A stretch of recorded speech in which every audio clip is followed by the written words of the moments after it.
Guys, gals, and non-binary pals, hello and welcome back to another episode of Exilia Regalia. I am your humble dumble master, the one and only Pudding Pastry, the Farting Tart, joined by my crew of intrepid adventurers.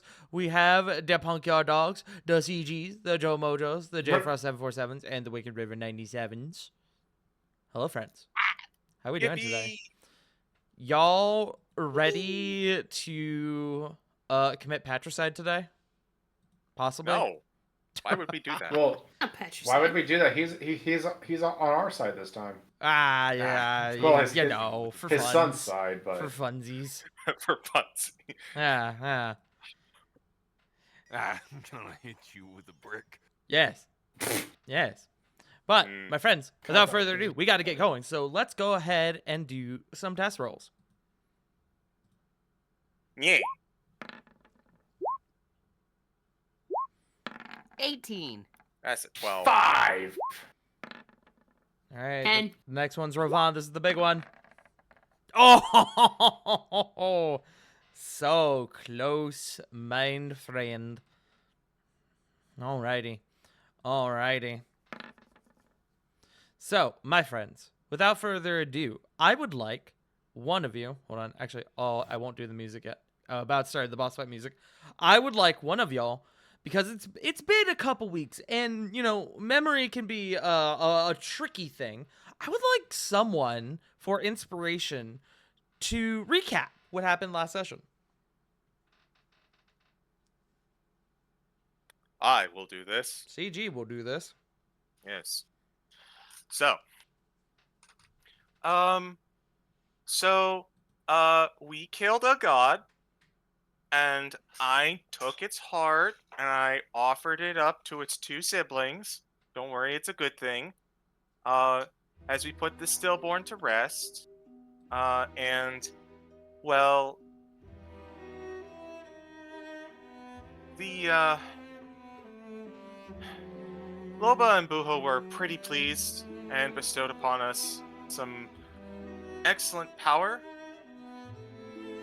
With everything that happened with that, we sent a message out detailing that the Blood Talons were down now 3 individuals and also the stillborn, which we learned that most of the other forces were still doing pretty well.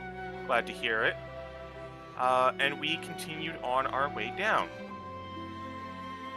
deciding to head back to where we came. We were fortunate enough to find Alabastrum. Was wounded by a bunch of Orion, but it easily healed, and we re-coordinated with him. So we all met up again, yay, and we headed down to the next level, which was very different than everything else. We got there and we found a bunch of Orion, but they seem to be kind of like leftovers as opposed to, a main force. Thank you, Orion deterrent force, for that, I think. And so we kept on exploring a little bit until we heard a conversation between one of the, I forget which was it the 7th, like the 10th, the 12th of the I forget. But there was a conversation with an unknown voice, and they apparently left said voice to her own devices. It was the 12th. Her own 12th, thank you. Her own devices being a giant lab with a whole bunch of Orion, and as we entered inside, we found out that the Blood Talons had a secret other member that we never heard about because they are very much into their own stuff, in that they spend their whole time down in this lab doing research. This was Asha, who we had heard about kind of through the grapevine, but never had any concrete details. Asha Vendara. And she was doing some kind of experiment. She was working on something at the very least. And one of the experiments that she had been working on was apparently copies of Bison's armor. So we set to work about fighting them when we heard that Sarah had found the mysterious prisoner that their team had been sent to get. Turned out that that was the other Bison, Aegis Sionis, who immediately busted out, and I can only assume broke some sort of land speed record to get to his son and probably get some revenge. As he joined the Flint fight. Lockwood! Do. As well, he joined the fight, and that's where we are. We're continuing the fight against Asha, the two Bison armors, with Aegis Sionis in tow. Alrighty. If you have inspiration already, you may give it to someone else, or if you don't, you may keep it for yourself. I shall keep it for myself. Okay. Alrighty, my friends. Without further ado, let us get back into it.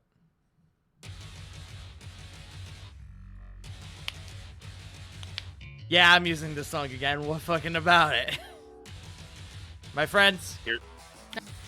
No judgment here. No, in fact, this is not Judgment. Different game. Still Yeah. in the same series, though. My friends, we return back to initiative inside the Orient Containment Chamber. One of the armors for Project Bison has been sent scattering to the ground as busting open the large metal door. Bare-chested, covered in wounds, in scars, is one Aegis Sionis, who Rovan has definitely looked better, but still looks more than capable. As we get back into initiative, we continue on. We go to the first armor set over by Lily, who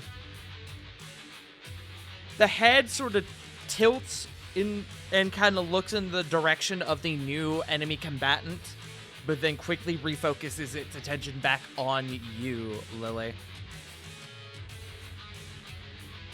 So, let me take a look here. It is going to be 3 attacks on you, Lily.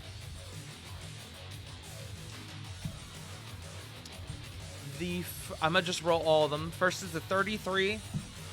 Second is a 25, which I believe is in your parry range if you want to use it. And then the last one is a natural 1. Rolling severity. That's just a miss.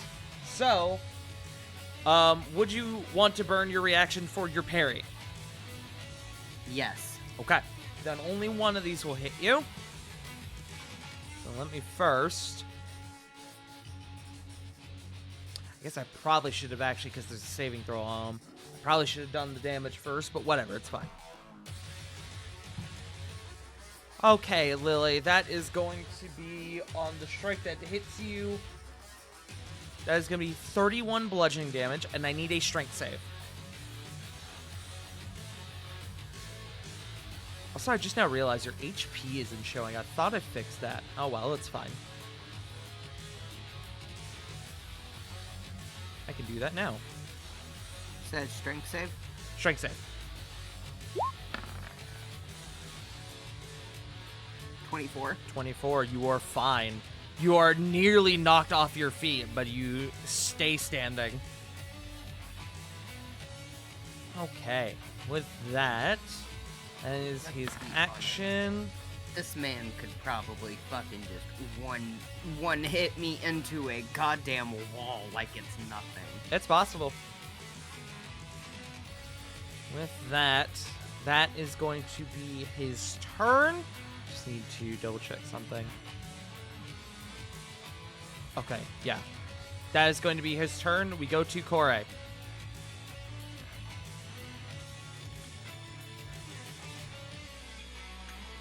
Kore, if I Hate when remember, we leave off. I'm trying to remember my plan. you... Hold on a second. I don't remember your plan, but you are in the air at the moment.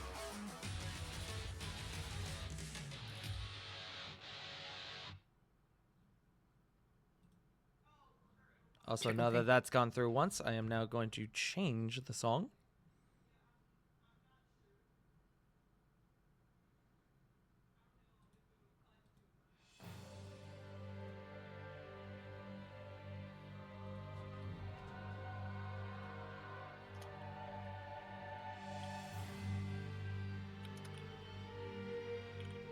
Can it be? It's true! I cast chain lightning on you! Oh, okay. Alrighty, on this guy here. Yeah. Okay. I Oh, put in my cantrip I had so I could another throw my, game window scroll open. up. That's why the audio is looping. Understood. Okay.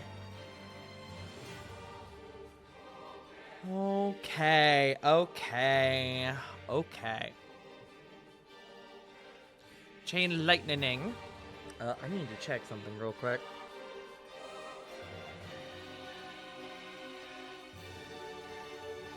Okay. So you get, let me see, lightning bolt towards a target of your choice, being that individual, and then you get 3 more.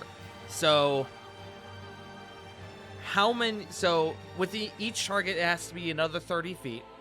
So who are the other 3 you are targeting?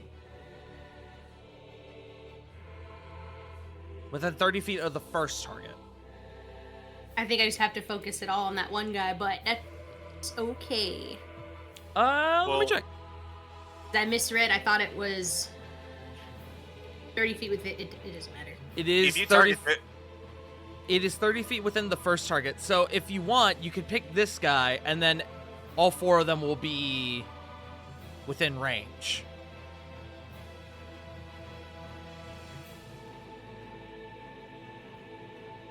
Not that one because it's on the outside, but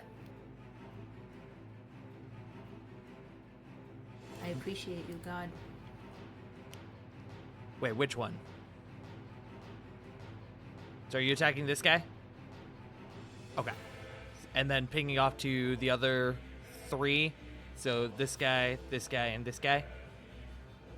Yeah. Okay. So Dex says from the group of them. In the meantime, go ahead and roll me 10d8. So I'll roll the main target first. That is a failure. Excellent. Then I'll roll for the other Orion. That is also a failure. 38, 39. Damn. 39 to the 2 of them. So let me do that first.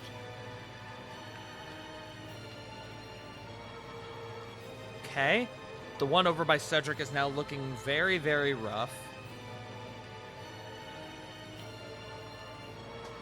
And the one by Corvid just entered combat, so that's his first instance of damage, but that's still pretty significant. Now let me roll for the other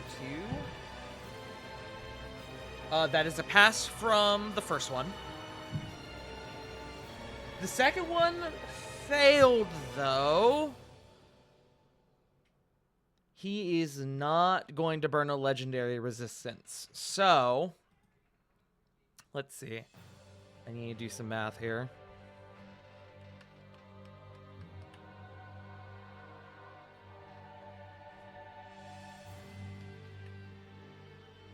Okay.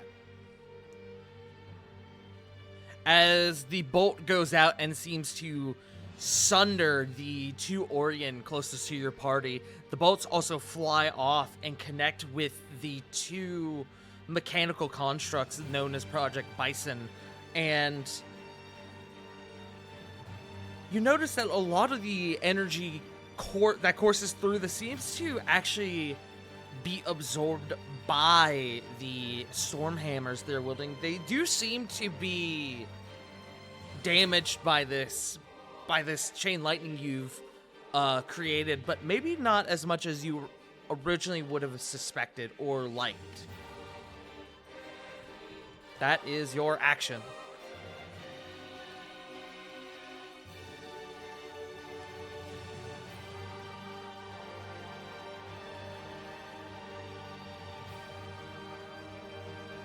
Do you have anything else, my friend?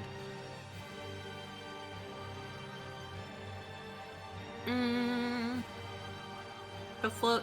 Can she go to the ground and then change? Wait, hold on. Is it a bonus action to change her? That's a great question. Hold on, let me scroll up. Do you change your star sign? Yeah. I should have done it at the start of my turn, apparently. Oh, you had to do it at the start of your turn. That's Yeah. rough. I'll still That's allow okay. it. I'll allow it just because we didn't know. You will have to go back down to the ground, and it will take your action to basically, real quick, just throw up your star sign because I need to know if it burns another usage of your wild shape.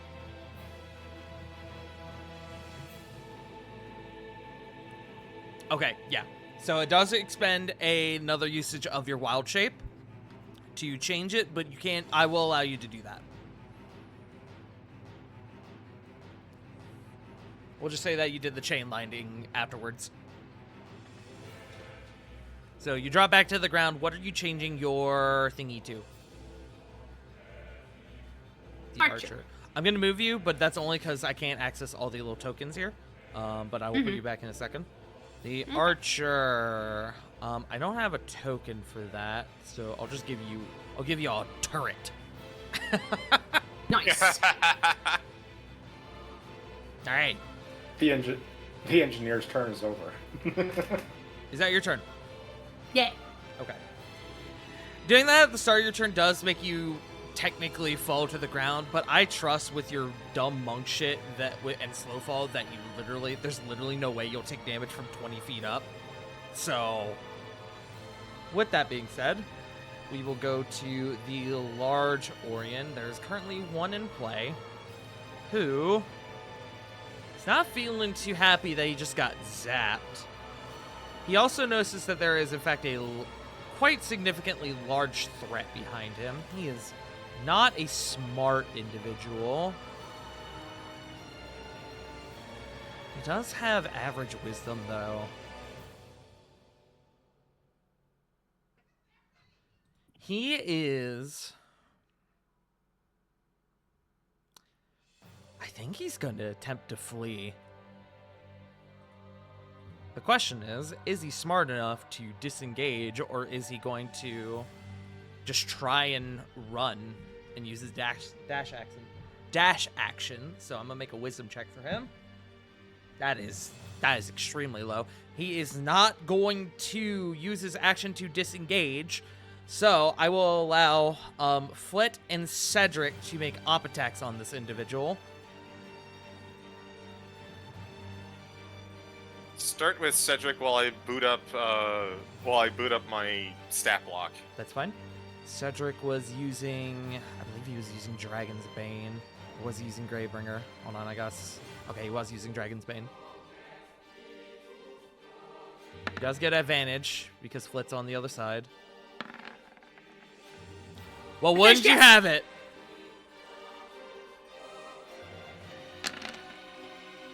.25. As the creature turns to run, Cedric quickly stabs it through the side, and then as it tries to scramble back up to its feet, as it begins to claw the floor to get away, he brings the blade back and with one heavy strike almost lops off part of its shoulder and head.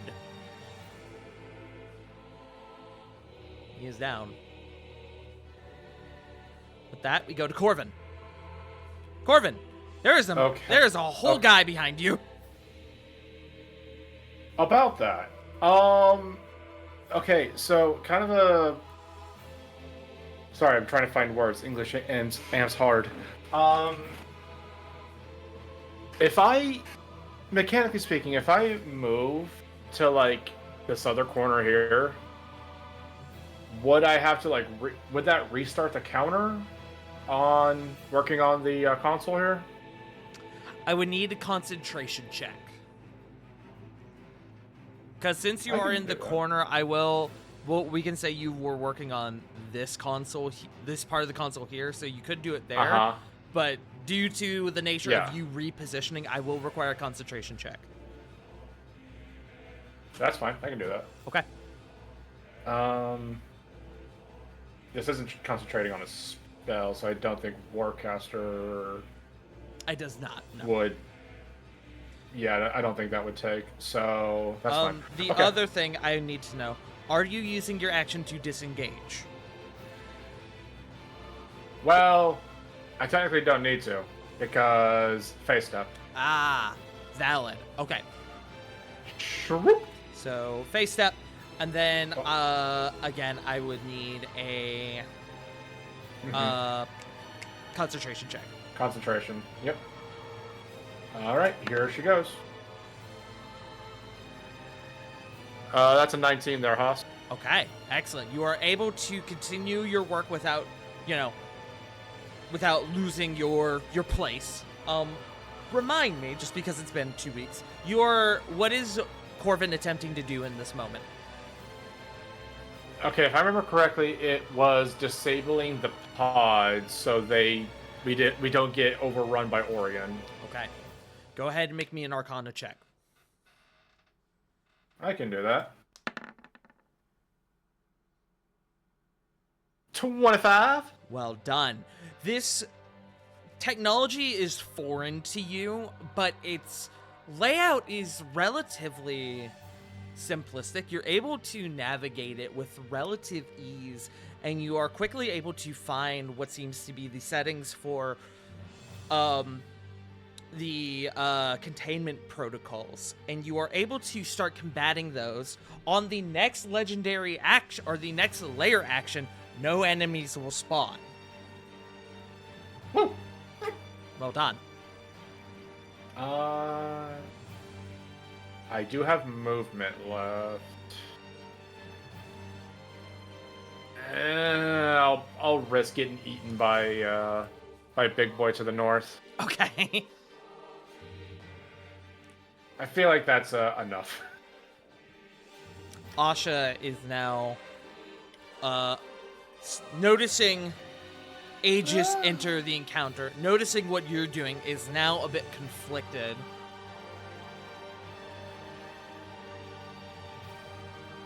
I feel like she would probably prioritize her research. Yeah, I think she would. She is going to, hesitating for a moment, seeing Aegis enter the fold, and then looking down and seeing you now in a different position, she goes, "Stop this! You don't know what you're doing! Stop him!" And that is going to be her turn. Going to get to the medium boys. This one is going to go for, he's got to do 10 to get through there. 15 to end up on this side. He's going after you, Corvin. You are the closest one to him. So let's see. You get 2 attacks. 1 bite, 1 claw. That is only a 13 to hit you, Corvin, on the bite. And then the claw is a 24, which I'm more than positive that hits. Yeah. This is me paying for my sins. Is As- it sins? I don't know. The big toothy maw comes down next to you and with a large snap, almost like this wet flapping snap, almost like a whip in a way, and you quickly take a step back, and as the creature reaches back around with a backhand claw strike, it catches you across the chest. Corvin, that is going to be, ooh, wow. That's going to be 16 slashing damage. I need a con check, or a con save. Concentration check. Okay. I got there eventually.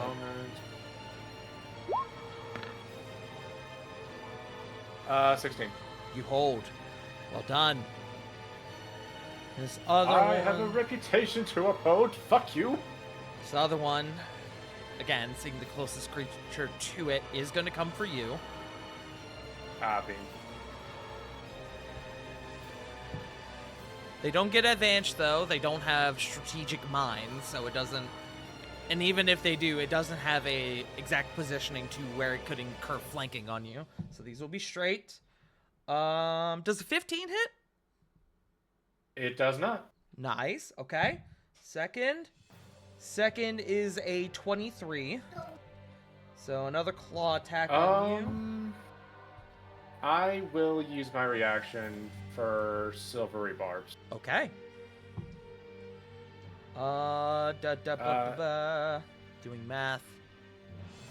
That is a 16 to hit. That's my Oh. AC. Sorry, man. It technically works. By the way, I'm giving advantage to Rovan because advantage to the Rovan. boy's going to need it here in 2 seconds. Okay, heard. Advantage to Rovan, and then... Nope, wrong color. Bazingus. And then you are going to take 9 slashing. So another concentration check for me, please. Well, at least that rounds my health out to a nice even number. It does. 12? That holds. Alrighty. Up next is this guy down here. He's gonna go after Lily, the most immediate target. Actually, these things are mindless creatures in this scenario. Oh wait, no, I forgot where the fuck you guys are. Never mind, ignore me. Yeah, it's gonna go after Lily. That is nowhere near gonna hit. Nor is that. The highest is a 19. So, that ain't doing. This one... What's your movement speed, friend? He's gonna have to use his action to dash. He's gonna use his action to dash up to Lily, but that's all he's gonna be able to do. We come up to Diana, who is in the air aboard Alabastrum. Diana sees the predicament you're in, Corvin.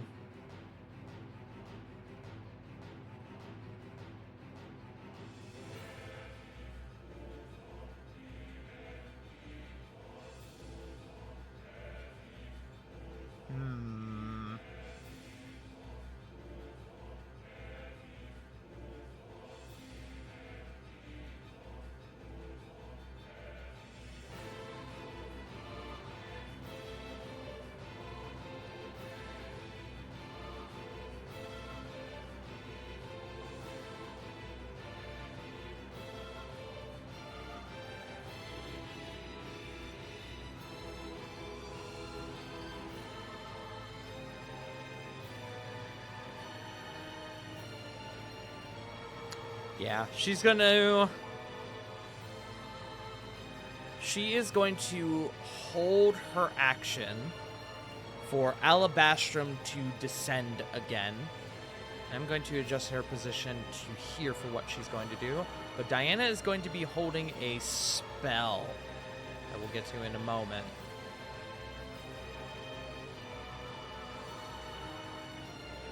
So, do that. And then we are going to come to Aegis, who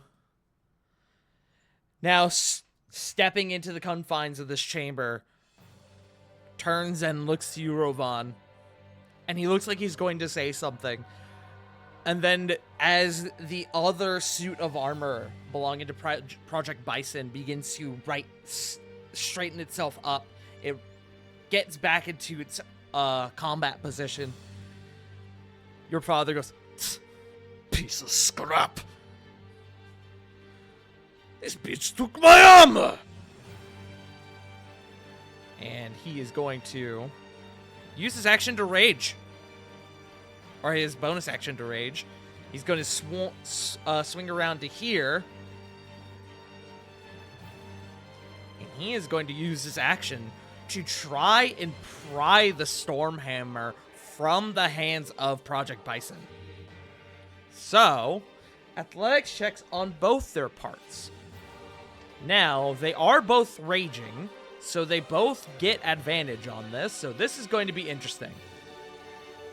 So, I think I should roll this on the table, actually. Alrighty. So, this is where you guys get a little peek behind the curtain as to absolutely how fucking insane these things and Rovan's father are. So this is for Project Bison first. With that advantage, that is a 40. Wow. Yeah. Just a casual 40. Just casual 40. Ew. And Okay, that is a 19, but just Jesus Christ. yeah. Not 20, this man. Hey, they have expertise, can you tell? And Rovan's Yeah. father. Oh. Oh, there was almost a nat 20. Unfortunately, the Project Bison is able to hold the hammer, but he has now entered a bit of a standoff with Aegis. That brings us to Rovan. Rovan, your father calls to you. Stab him in the back! You're going to need a weapon, idiot. And immediately, could I use my hasted action first? Sure. Boom, boom, hasted action handing off a weapon. Can you do that with haste? Can you pull up haste for me real quick? Just because I know Oh. haste has specific things you can and can't do. I Okay. think it's like one melee action or a movement. Use One an weapon attack object action. Hide or use an object. I need to research some action economy real quick. Because I personally would allow that, but I wanted to make sure there's not a specific thing saying that using an object is the same as passing a weapon to someone or an object to someone, so just give me 1 second.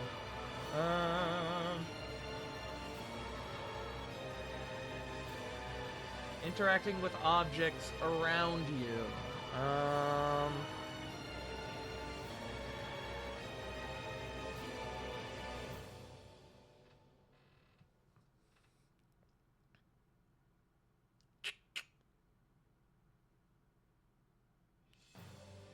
I'm not seeing anything. Hand an item to another character. Last fucking thing on that list. You can do Let's this with go. your hasted action. All right, hasted action. I will hand him the +3 vicious longsword. Okay. Daddy's got a sword. Getting back to flanking. Bonus action. Where is it? Where is it? Storm's Mark on this gentleman right here. Okay. Act of the Storm Spirit. Yes, it will last for 1 minute. He basically has a -2 to his AC, can't concentrate on shit, and takes an extra 1d6 thunder damage Okay. from the next time he's hit. Wrong one. There we go. Okay. That being said, I'm going to, because last time I was using a two-hander, I'm going to one-hand, so bumping my AC back up to a 27, so I'll have my shield. Gonna take two Two swings swings? on this guy. Excellent. Yeah. With advantage, your dad's With on the other side. advantage. Correct. To make sure that everything's good. Okay, we're good. Oh wow. That's rough. That's one. Wow. That is rough, buddy. Is it just something about this room? It might be. I got my main thing done, so. You did. Okay. That's And that does expend the advantage handed to you by Corvin. We come to the one you and your father are standing off against. As it comes to the beginning of his turn again, that distinct electrified aura emanate from him seems to dissipate. Another, release of steam emanates from him. His rage ends.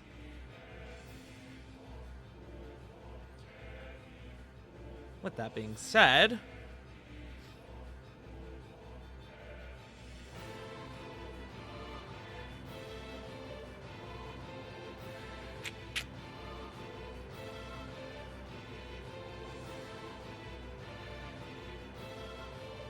it is going to action surge. Yeah, these guys are nasty. 3 strikes coming to Rovan, 3 to Aegis. We'll start with Rovan first. Alright, still got that protective darkness, so he is attacking with disadvantage. That's right. Thank you for reminding me. I forgot. Okay. That played to your benefit. That's a 26, which just barely misses you. Mm-hmm. The second, though, even with disadvantage, it is a 34 to hit. Alright, and I'll just get the... Let me double check to see what he's taken. I believe it was 2d6. It was 1d6, 2d6, 2d8. 2d8. 2d8 necrotic. Yeah, But go ahead and what roll damage that. am I taking first? You are taking... You are taking 20 bludgeoning damage on that first one. He rolled like dirt. Okay, let me just put this... And then I do need the strength save as well. Okay. I'll also just roll the 2d8. Get that out of the way. Garbage, but that's fine. Strength save. Strength save. Okay, this will be normal. 21. 21. You stand firm. Okay. Alrighty. And then he has one more on you. That disadvantage is doing wonders from you. That would have been another hit, but it brings it to a 2 on the die, which is... I will tell you straight up, he does not have a plus 25 to hit. So... that is not Okay. going to hit you. Then, 3 more coming at dear old dad. Because of the action surge. He does not have disadvantage on these, but he doesn't have advantage either. So... That's 1 hit. Now here's the thing. Your dad is raging, so he is going to actually... he is going to tank this. He's going to take half. So he is going to take... 23 half to 11.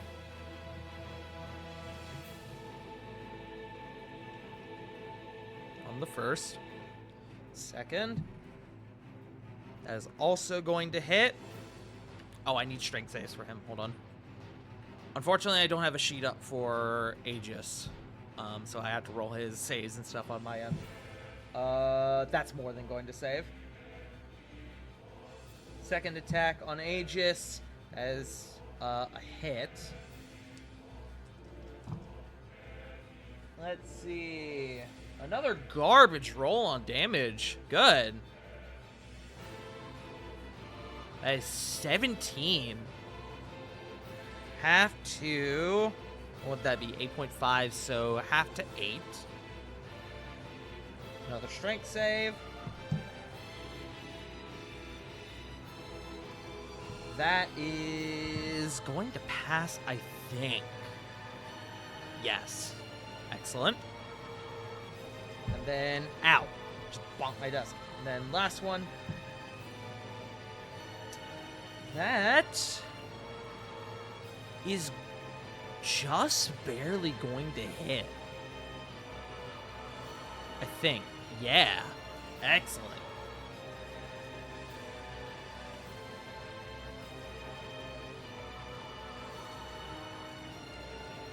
So, that one's cocked. I need to roll that. Okay, that's a bit more what I expected. That is going to be 27 half to 13. And then one more strength save. And that is a pass. He is just in this guarding stance, just tanking each one of these hits. And you can see, like, even your father, who is this, as you've seen your father fight on very rare occasions, you fought him. He's a hard man to knock down, and these attacks, you can see they're still, like, knocking the wind out of him. But he stands tall. He keeps going. This guy is going to end his turn there. And we go back up to the top of the round to Cedric. So let me just real quick here.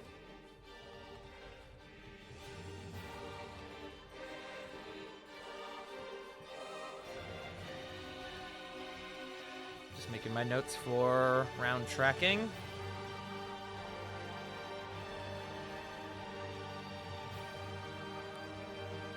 Cedric is going to come over and, he has to decide who he needs to help.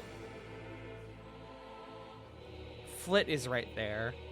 He is going to go over and he's going to back up Corvin. Don't forget, this is difficult terrain. You're so right. Hold on. Cedric will have to go there, but he can still make it.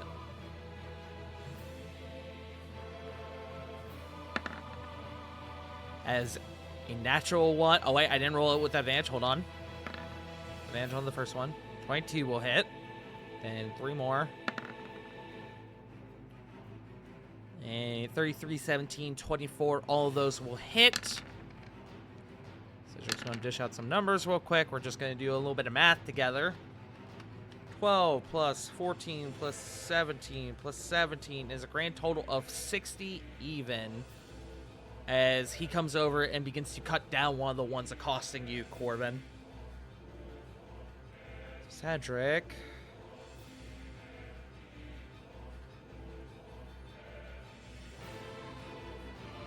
A few of y'all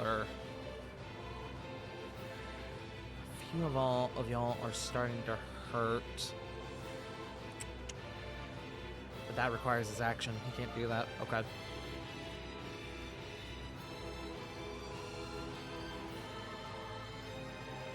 He is going to action surge. Because he's only got the one left.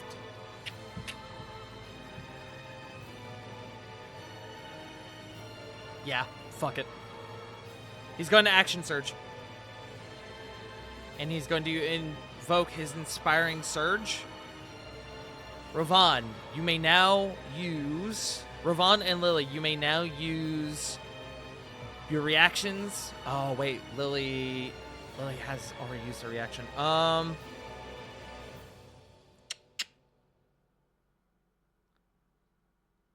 Flit, what's your range?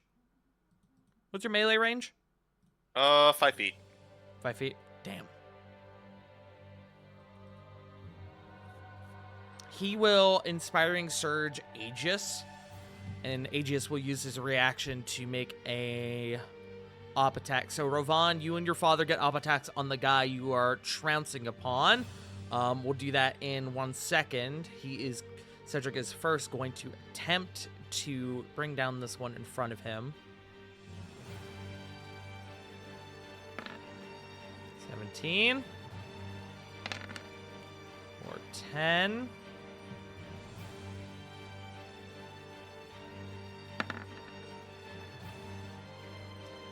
33 or 15. And the third.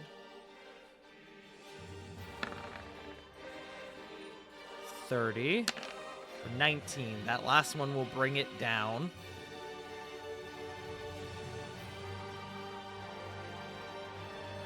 He has one more attack.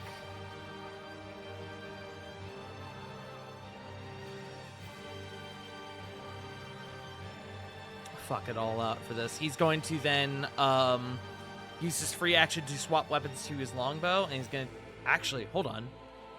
He will. No, yeah, he'll use free action to swap to his longbow, and he'll take a shot with his last attack on that boy over there.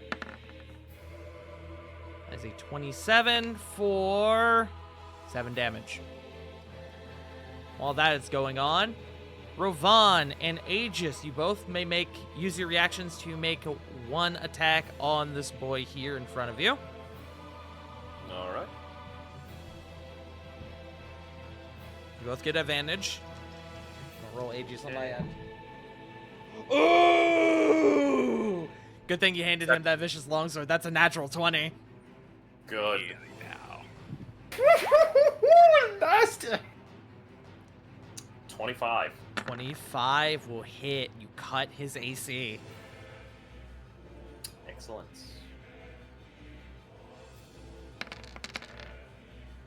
"14 slashing, 7 lightning, 1 radiant, and I think the thunder damage will be triggered by Dad before me, so he gets to take an extra 1d6 of damage. Okay. I'll say that you your attack triggers it, Okay. just because it doesn't really matter. 5 thunder. By thunder. Okay. So, a little math here.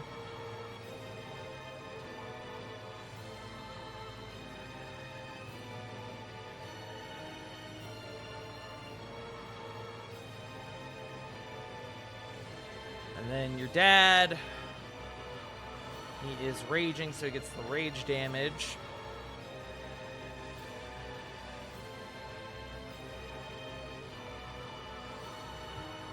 Which it should be noted, while he's raging, he is emanating this very similar aura like the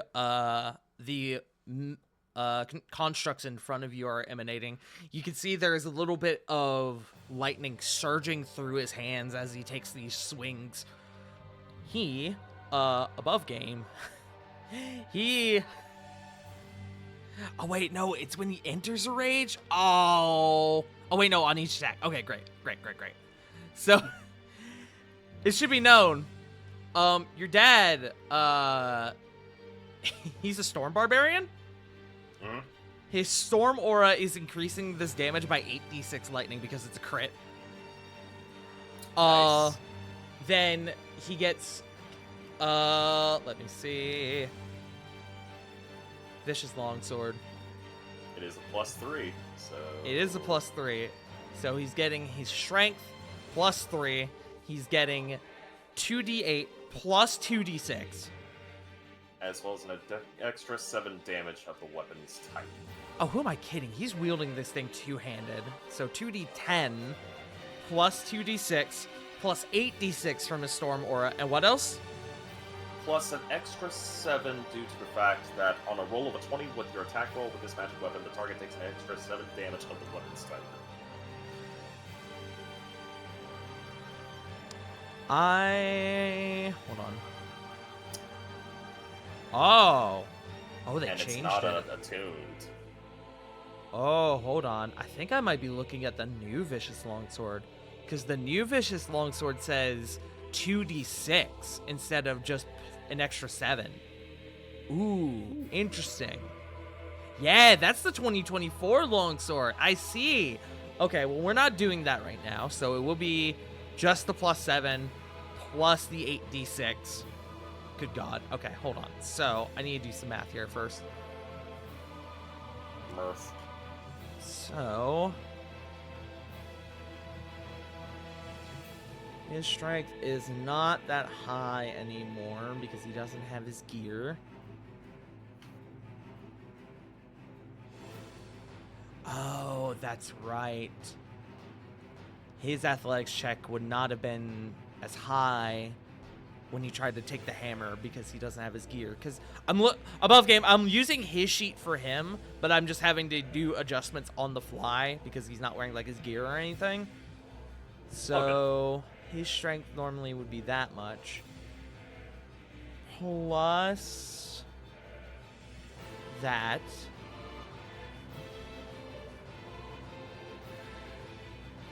Plus 7. Plus 3. So plus that. Good God.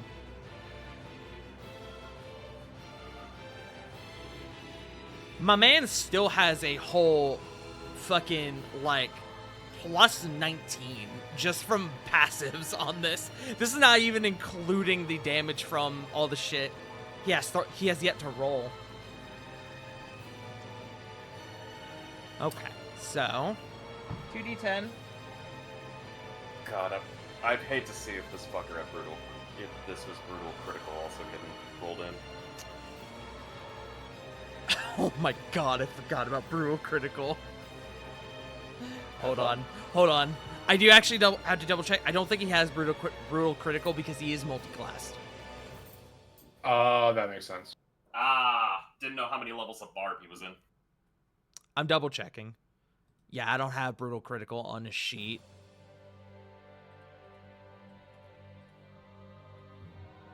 You know, thinking about it in a way, I'm kind of thankful because Ravan would have been dead 20 times over at that point. Yeah, he is one level short of brutal critical. He's a level 8 barbarian. Oh, Ah, neat. Or at least according to what I have on here. So it's plus 18. I have the confirmed number now. Plus the 2d8 from the longsword. So up to 32. And then 8d6 lightning damage on top of that. Oh my God. 31. So the 31 is half, so 15. So still 47 damage from your father. As your father knows his way around his own armor, he finds like the one fucking weak point on this thing and goes absolutely fucking ham on it. The armor is a bit sundered from that last strike. With that, bit of a long turn, and I apologize. We go to Lily. That's me. That is you. I'm gonna start stabbing. Okay, who you stabbing? I'm gonna keep stabbing the big one because the big one hurts more. Okay.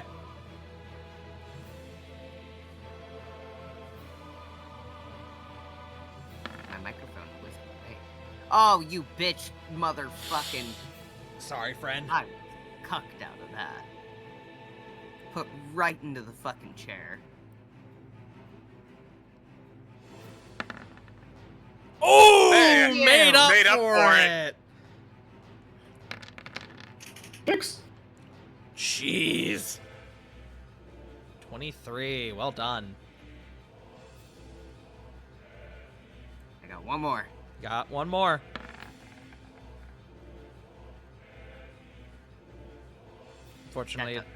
Unfortunately, a 20 does not hit. But hey, you got a sweet crit in there.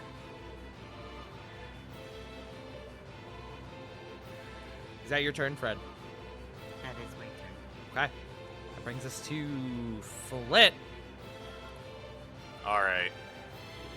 Flit is going to fly on over here and drop Wild Shape. Dropping Wild Shape. Okay. Zoop, zoop, zoop. All right. What is and this little she- icon I had on you again? Just that I was flying. Right. All right. Time to see if this works.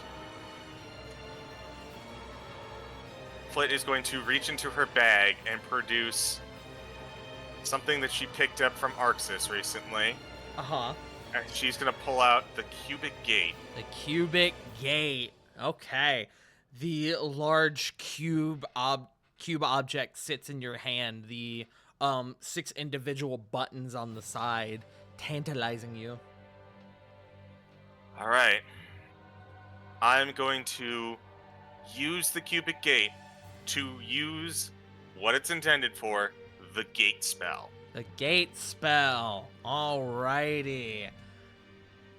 So, the gate spell is a 9th level conjuration. You conjure a portal linking an unoccupied space you can see within range to a precise location on a different plane of existence. This is determined by the cube. The portal has a front and a back on each plane where it appears. Travel through the portal is possible, but only by moving through its front. Anything that does so is instantly teleported to the other plane, appearing in the unoccupied space nearest to the portal.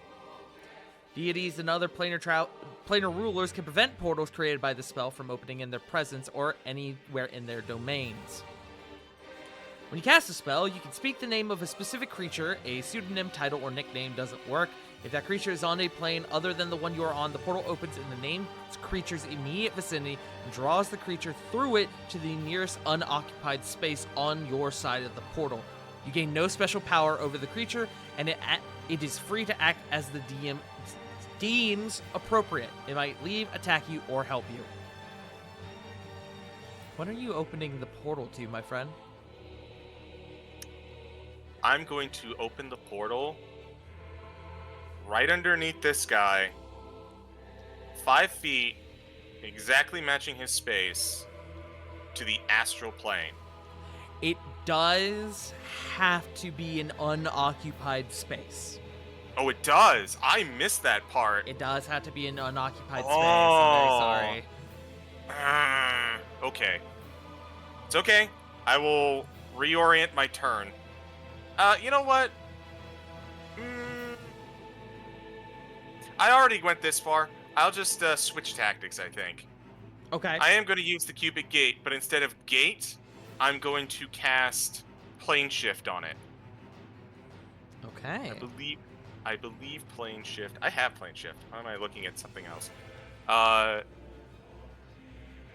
It's a charisma save, if I remember correctly. Oh, but it's touch. It is touch. You will have to get up close to them. Which I Well, will say, if you want, because it is still your turn, I'll say that you could have flown over to one, then dropped Wild Shape, if you wish to do this. That's incredibly dangerous. Yes. It is very dangerous. But think about how much fun it will be if it works. It will be very fun if it works. I will not deny this.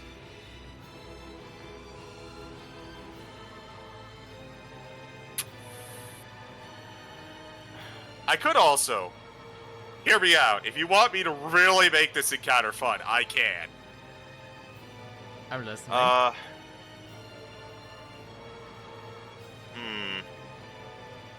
No, that's...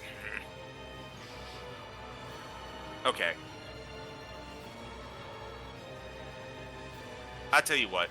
I'm just gonna take the safe option on this one for Okay. now. Taking the safe and- option.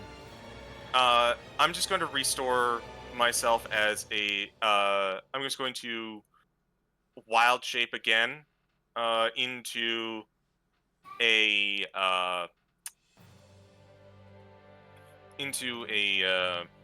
shoot, I have words.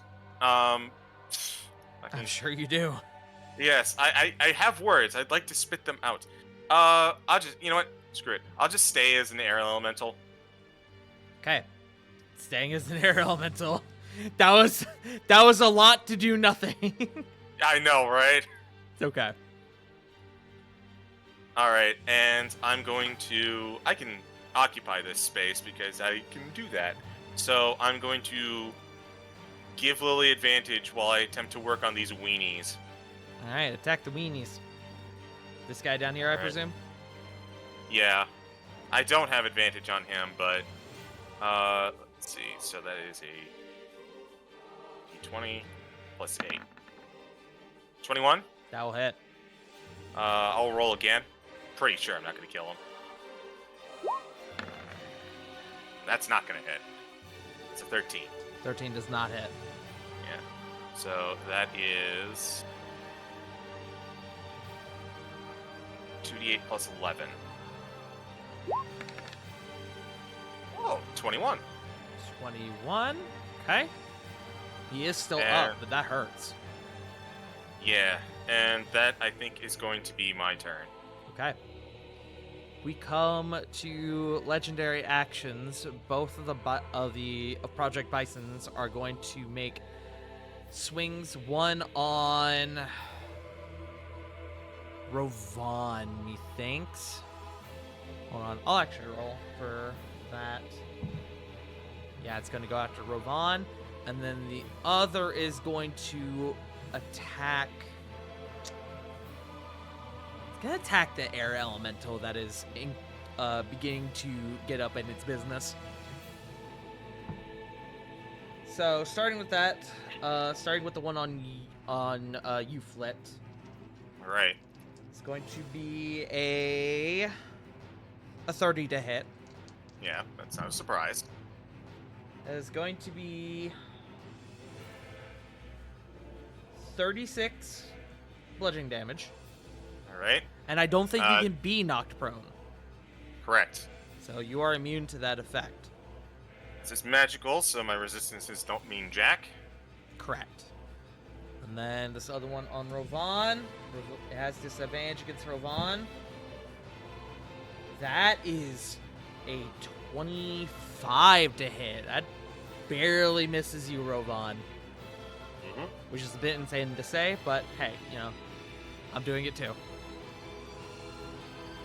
With that, we are going to come over to Alabastrum, who... Flit, are you still flying? Yes. Great. Alabastrum is going to Bazingus, now that Cedric's backing up Corvin. And Diana is going to release her held spell, Sunbeam, Oh, good pick. as she is conjuring this ball of radiant light before her, and as soon as Alabastrum hits the ground, she casts it forward, catching the two Orion, going under you, Flit, because you are flying, it actually catching the console. So, Constitution saving throw for these two boys. Those are big fails on both their parts. 25. The one that you start working on, Flit, is looking rough. Looking really, really rough.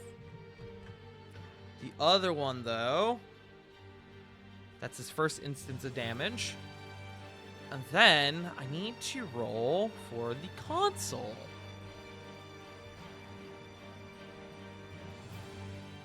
Oh, wait, no, I don't. That's right. Bop, bop, bop, bop, bop, bop, bop, bop, bop. Great. Okay. The magic strikes the console, and the console seems to have a very strong build to it, a very distinct sort of magical durability to it, as it seems to resist a good chunk of the damage, but does still get damaged by the sunbeam. So, with that being said, we come to the layer actions, which, because Corvin did what he did, that is disabled for this turn. That, we come to this boyo here, who is in a bit of a way, surrounded by an elemental and a whole lily.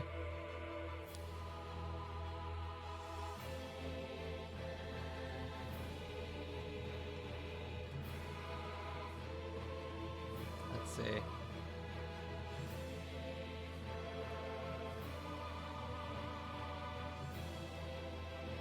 Then 30 feet, huh? Okay.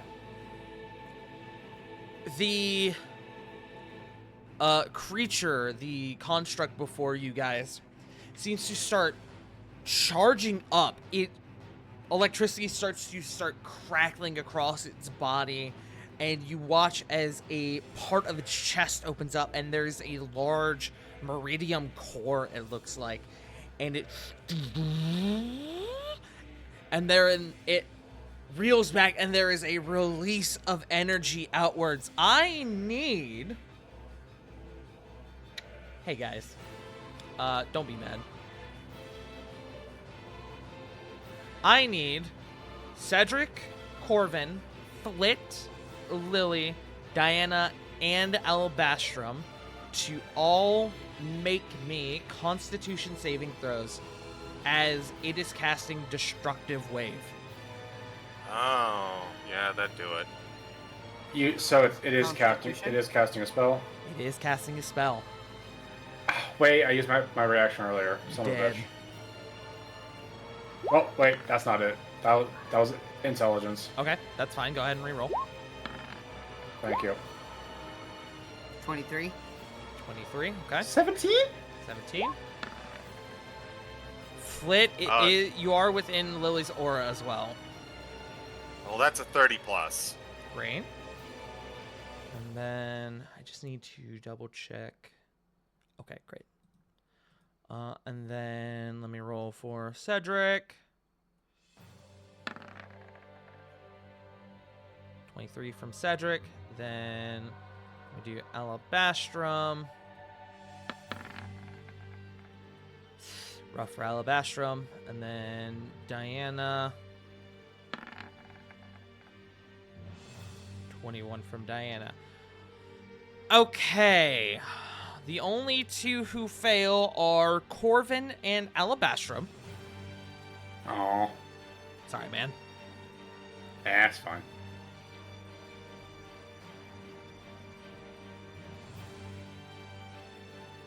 Corvin and Alabastrum, you are going to take a combined total of 35 damage, this being radiant and thunder damage.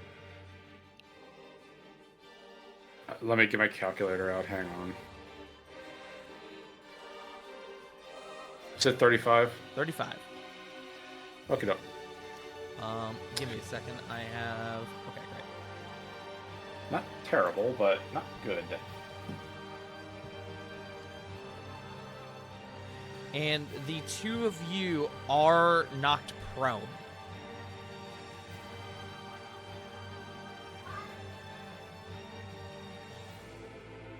That's really not good for Diana.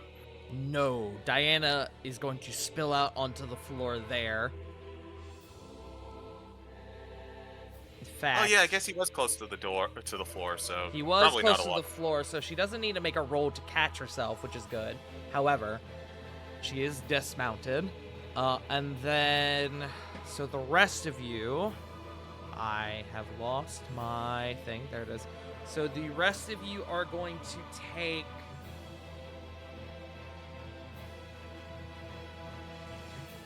Making sure I'm doing this right. 10 thunder, 7 radiant.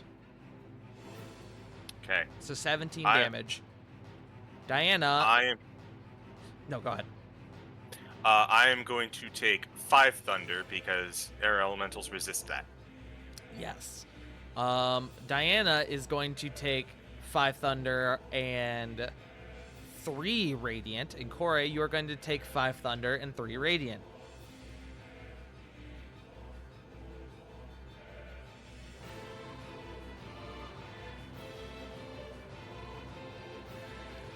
As there's still a whole warding bond in effect. So 8 to Diana, 8 to Corey, and then I just need to do Cedric.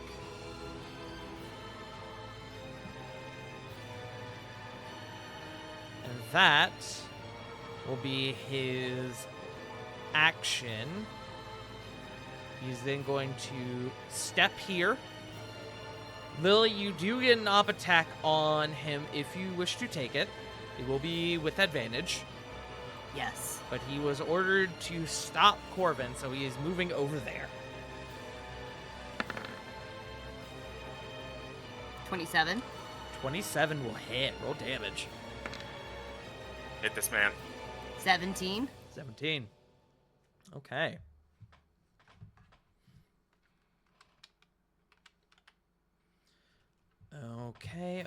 Okay. That will be the end of his turn. That brings us to Corey.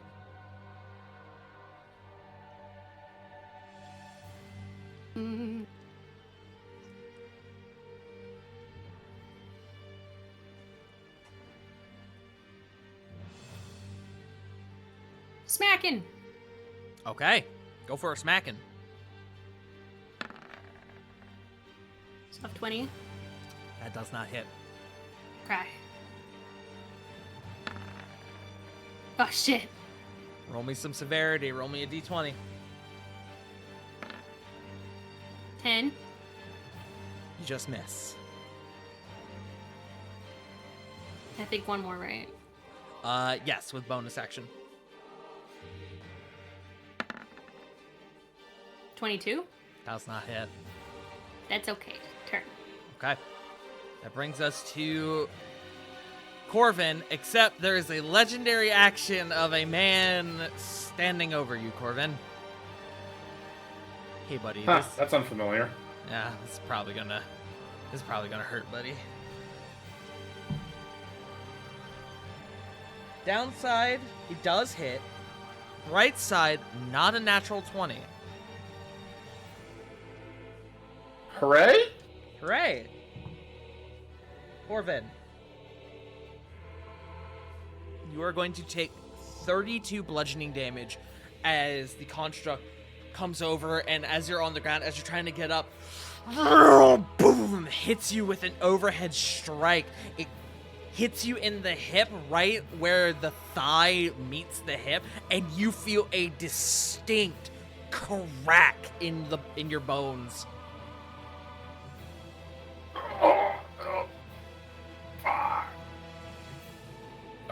Fuck all of this. Faced up right behind Flit. Now, Getting my... What's up? I did think about things. One, I need a concentration check. Well, actually, no. Oh, I'm You were gonna fail knocked. this. You were knocked prone, which does affect your concentration on the console.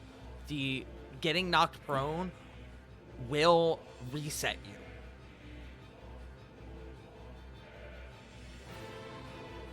That's fine.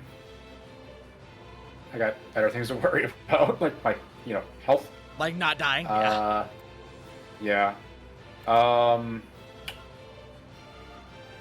Yeah, I used the bonus action to get the fuck to GTFO. Mhm. In fact, I'm actually glad that I got reset. 5, 10, 15, 20, 5, 10, 15, 20, getting on the other side here. And Don't forget, it does take half of your movement to get up. I will allow you to Yeah, but climb over we the have- console to negate the We- difficult terrain. But I will oh need right, I a, forgot we had difficult terrain. Yeah, 10, I will 20. allow you to make an acrobatics check to try and climb over it to make it to the other corner. Okay, that's fine. Easily done. 23. You parkour roll trying over to the get- console. Trying to get that hip back into place. Yeah. Just rolls himself. Okay. Ah, all right. Oh, I feel the confidence going through it.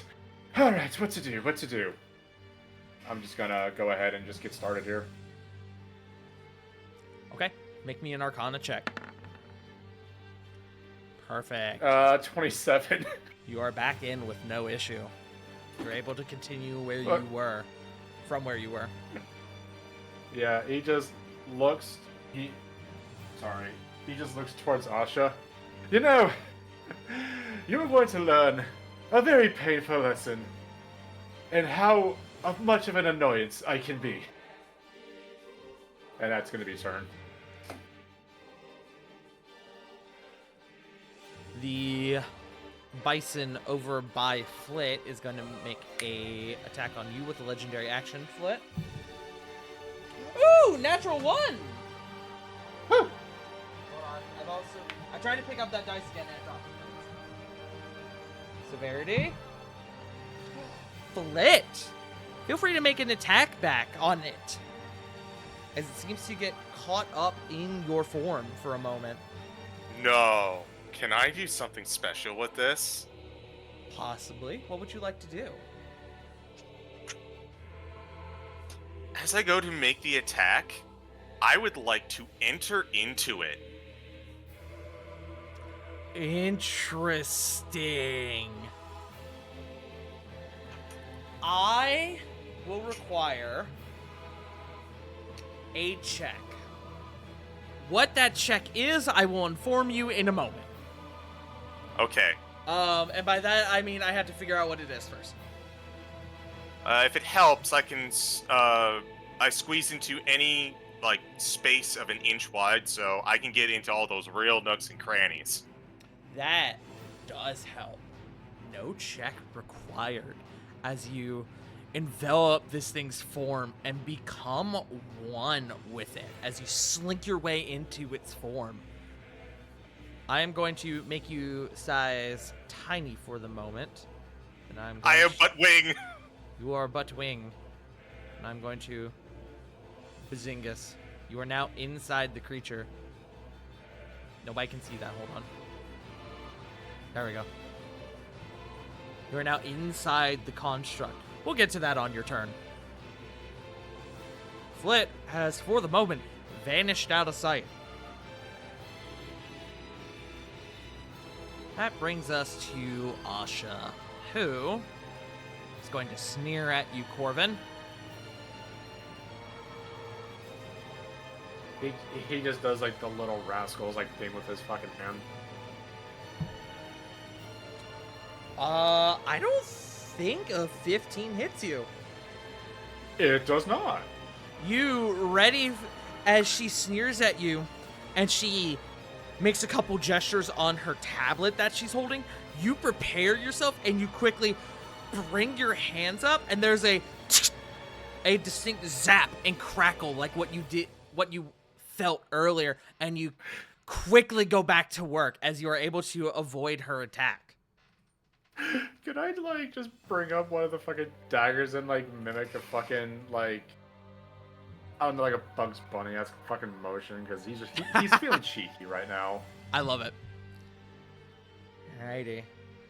That brings us to the medium Orion. This one's going to go after Cedric. Start with him.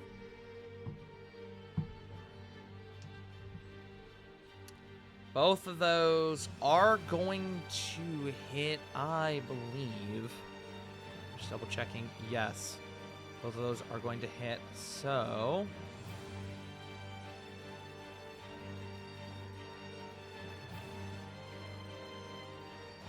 first is the bite attack.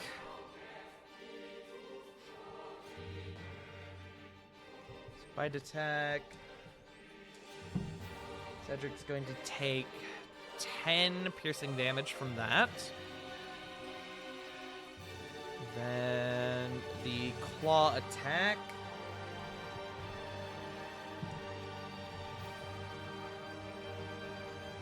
It's going to be 16 on the claw attack.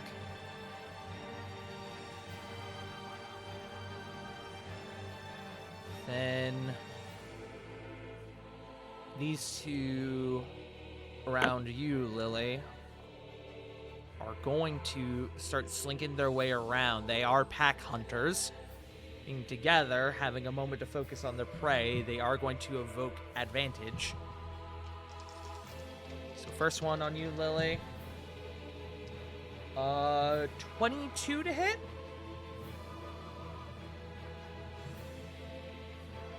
Can I use my reaction? You got it back. Your turns come back around.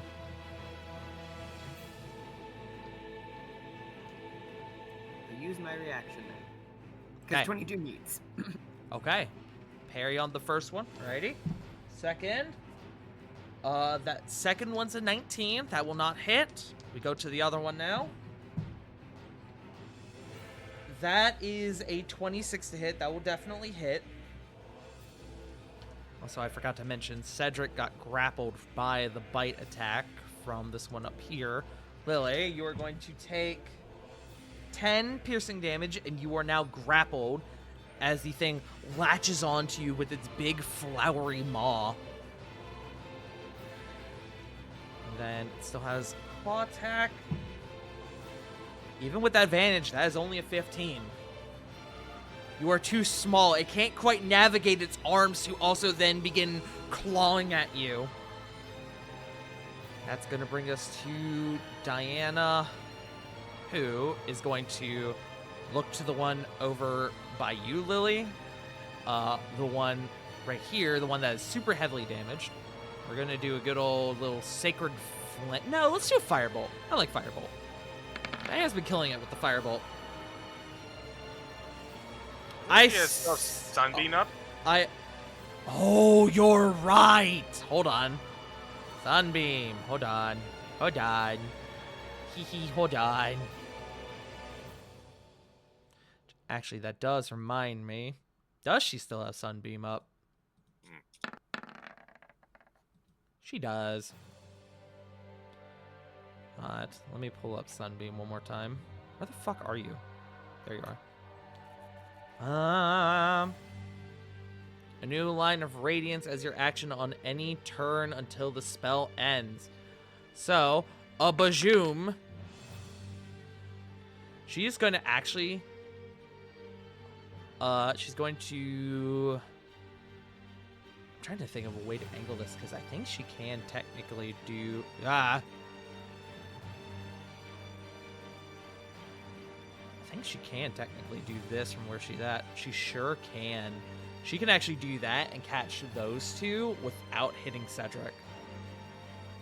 So that is a con save from the two of them. And they both fail. Vastly so. The one on you, Lily, and the one on Cedric both begin to char and burn as a reaction to the, the concentrated power of the sun. That is an action. She's going to use her bonus action. Mass Healing Word. Going up. Why didn't it go up? Oh, wait. Hold on. It did go up. So. Alrighty. Up to 6. So, Rovan. Aegis. Rovan, Aegis, Alabastrum, Lily, Cedric, and Corvin. Well, actually, hold on. Oh, it's 60 feet. Yeah, you're absolutely in range. Basically everyone except her and Corey, you get 14 back. Thank you, Diana. All right.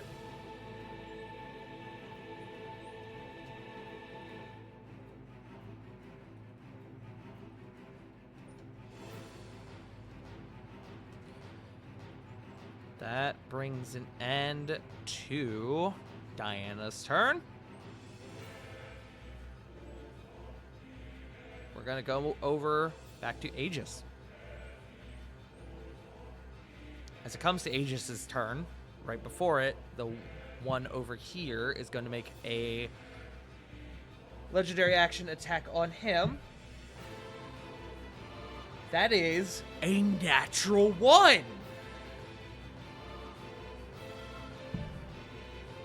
That is just a miss, though. They are rolling really high or really low, and I kind of love it. That brings us to Aegis. Aegis is once again going to try to rip the Stormhammer from this thing's hands. Same thing as last time. The Project Bison will get the first roll here. So he doesn't actually have advantage now because he's not raging anymore. Meaning that is a 24. Aegis. Hold on, I need to double check what his modifier is because he doesn't have his gear now. So to beat a 24, Aegis needs a 7 or higher on the die, and he is with advantage.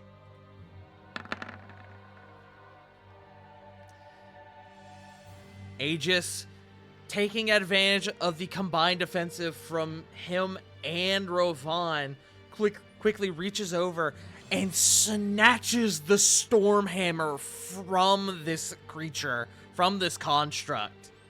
He is now disarmed. He has no weapon to his name.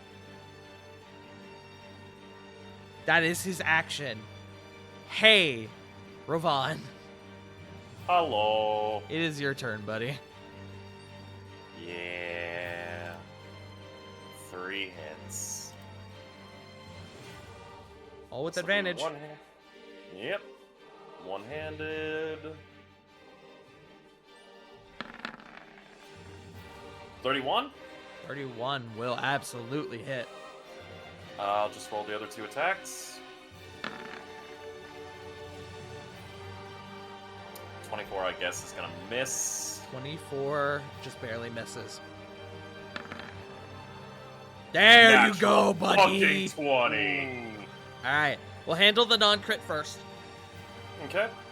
And we'll need First these one. individually for the sake of calculation. 15 slashing, 5 lightning, 7 radiant. Okay, give me 1 second.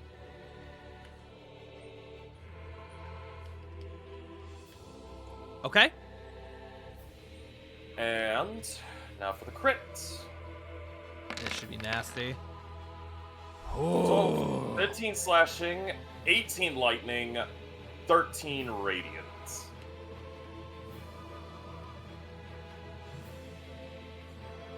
Need to just check something. Okay. And because it's a crit, Rykuri's Fury will activate. Absolutely. He doesn't have a weapon. Can only go for the armor class. His armor is sundered as that initial damage that your father did to him, sundering the armor previously. You take advantage of it. You aim for that same spot and cut the armor even more. His AC has now been dropped from 27 to 23. Alright. That is all of my actions. There's nothing really in terms of a bonus action I can do. Therefore, end of turn. Okay. This boy here, by Eurovan, while he is no longer armed, he ain't out of options.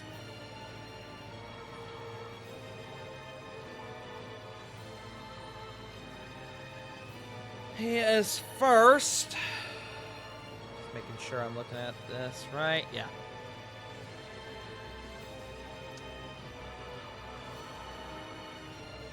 Oh, wait, no, he can't do that.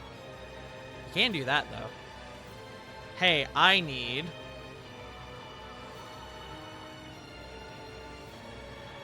Diana, Alabastrum, Aegis, Rovan, and Kore to all make me Constitution saving throws, where just like the first one did on his turn, this one is going to be casting Destructive Wave. I use my inspiration to... Wait, no, can I use my luck to redo it? Sorry. Yeah, use your luck. Burn a luck point.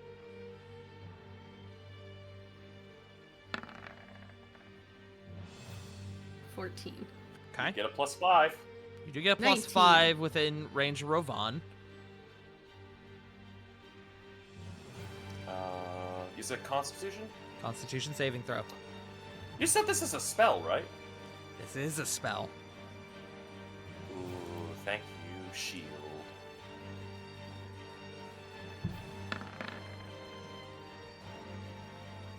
$23.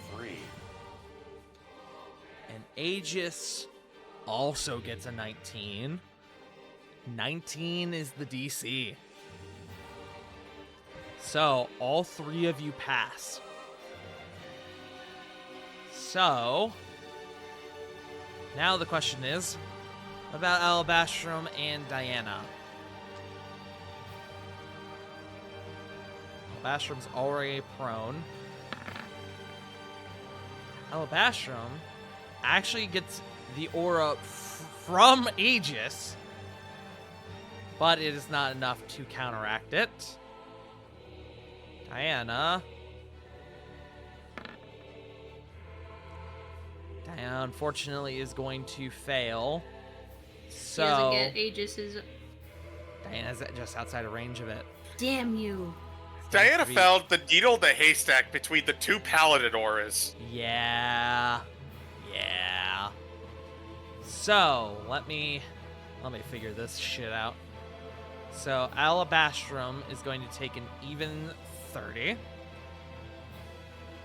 Aegis has no resistance to thunder or radiant. He's going to take 9 thunder and 6 radiant. So a total of 15.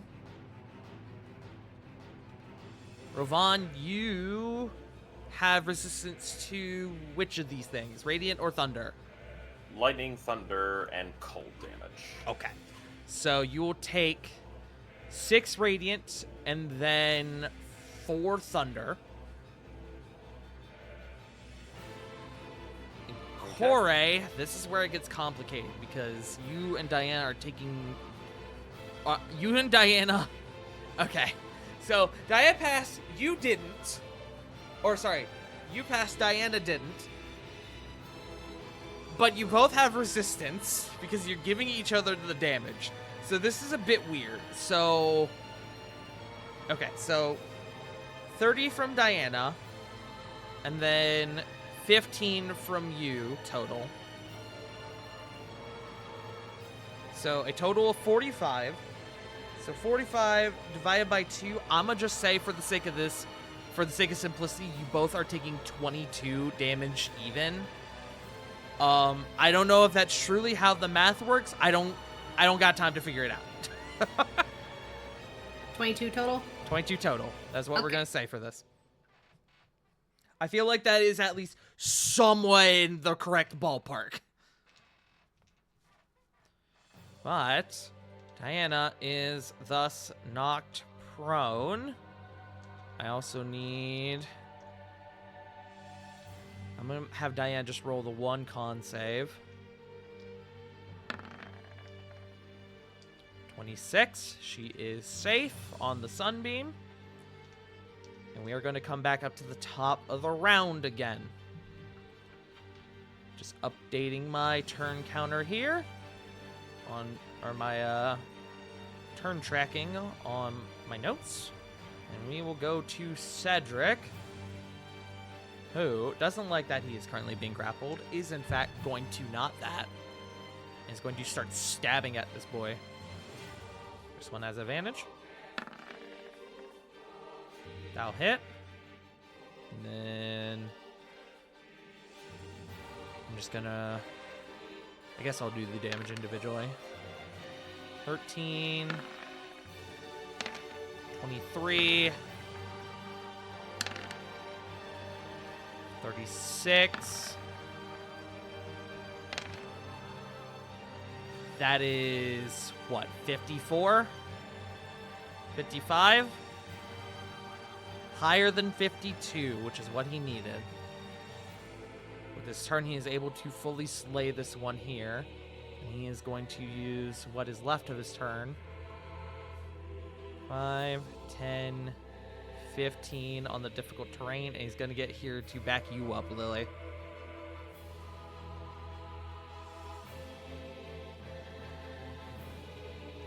We're going to come to you, Lily.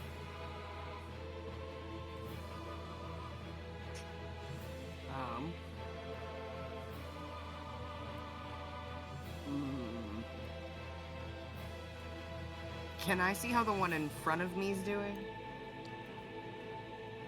Yeah, he is looking fucking terrible. I'll give you that for free. If you want, you can use you can make a free medicine check, or a medicine check as your free action to get more information. That's all I need. I'm gonna attack that one first. Go for it. I didn't mean to roll with advantage. However, I'll take... It's still 32. Yeah, you're definitely gonna hit him. So just the 11. He had 6 left. He is down. And now I'm gonna about face and stab the other one. You got advantage.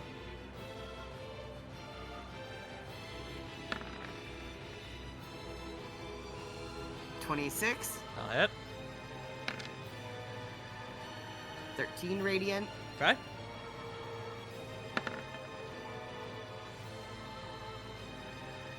25, I'll hit.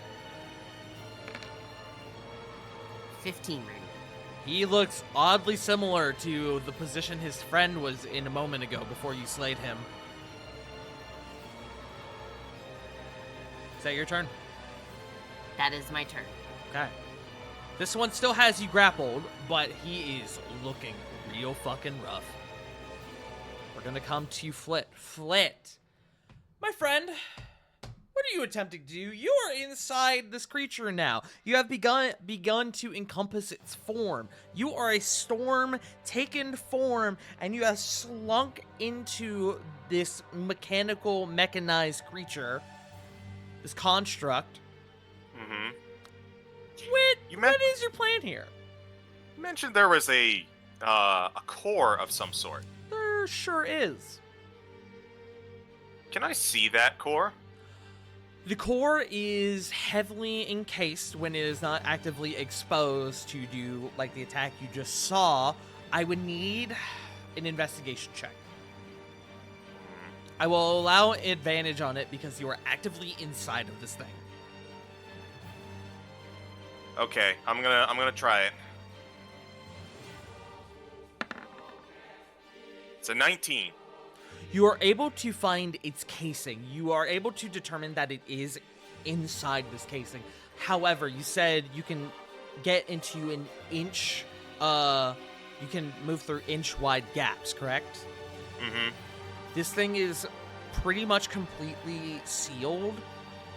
There is not a way to actively get to it at this moment. However, if it were to expose its core again, you could possibly, if you're quick enough, possibly get into it to mess with it if that's what you're looking to do. Thinking about it.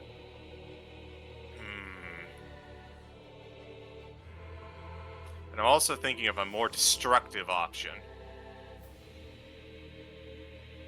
Nothing wrong with weighing your options. True. I like the precision option, but I think this one is going to be a little bit better. So, for context, I'm not doing great in the temp HP department right now for my air elemental form. Mm-hmm. So, like, if something were to happen to me while I'm inside this armor, and I revert, not sure how that. Yeah, it's gonna be real Hey, bad. have you for seen me. Five Nights at Freddy's? Please don't. I mean, the problem is that that's exactly what would happen. Are you familiar with the spring-lock suits, my friend? I mean, I'm just saying it. Since we have access to resurrection, Flit will always come back. Okay. Then I'm going to, for now, change my tactics a little bit. Okay. I'm going to use my bonus action to Wild Shape. And I'm going to switch from air to fire. Okay. This is the most advanced form of cooking book I've ever seen. Yeah, let's see. I want to see how much of this is going to start hurting, but I'm going to guess he's at the very least lit on fire. The elemental can move through a space as narrow as 1 inch without squeezing. You are able to still encompass it, remain inside of this thing in your fire form. It is now on fire. My question for you, real quick, is that do you remain the size you are currently as you were in the air elemental, or are you going back to like full size? Can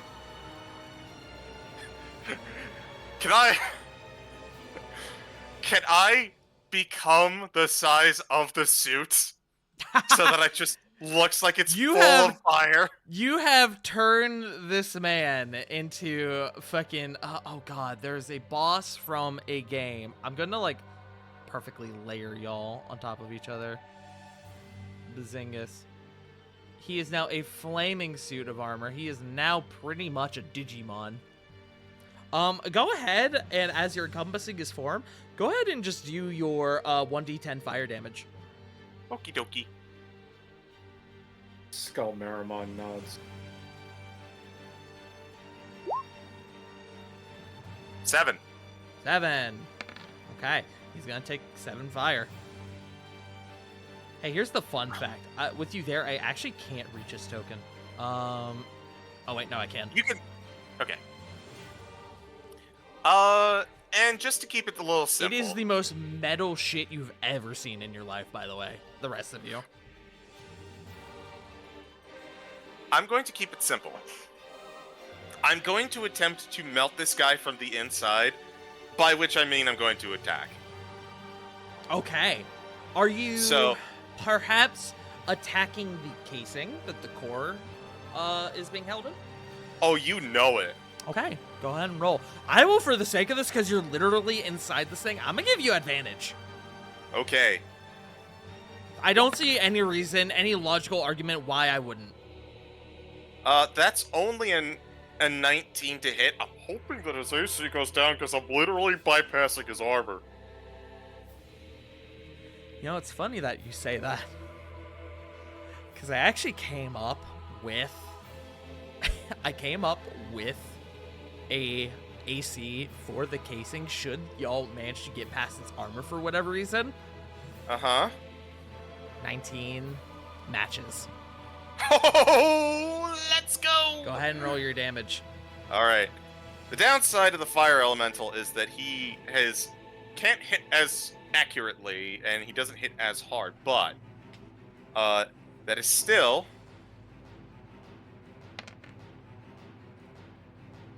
18 fire to the casing. 18 fire to the casing. Okay. You begin to attack the casing, and the damage does seem to take hold. You aren't through to the actual core itself yet, but you can see the distinct damage that you have done to it, actually. Like, the damage is visible on this casing. Let's see if we can add some more. No, I cannot add more. Sorry, friend. And that is what it is. I feel like I already did a pretty productive turn. I would agree. Okay. Certainly can't move, so I'm just parking my butt here. That brings us to Alabastrum, who... So here's the thing. You know what I'm actually gonna do? Oh no, he's already burned both. He can't do that. Excellent. So the two fun boys actually can't use their legendary actions for anything right now, because one is disarmed and the other doesn't have any targets within range that it can physically hit.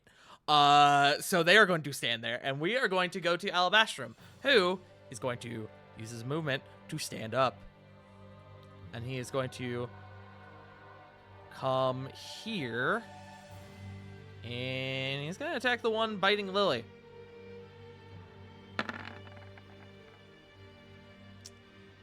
I should give him advantage, but yeah, fuck it, I'm gonna give him advantage because he's got Lily and Cedric there, and he's harder to... It's harder for him to get out of the way and avoid incoming damage because he's grappled on the Lily.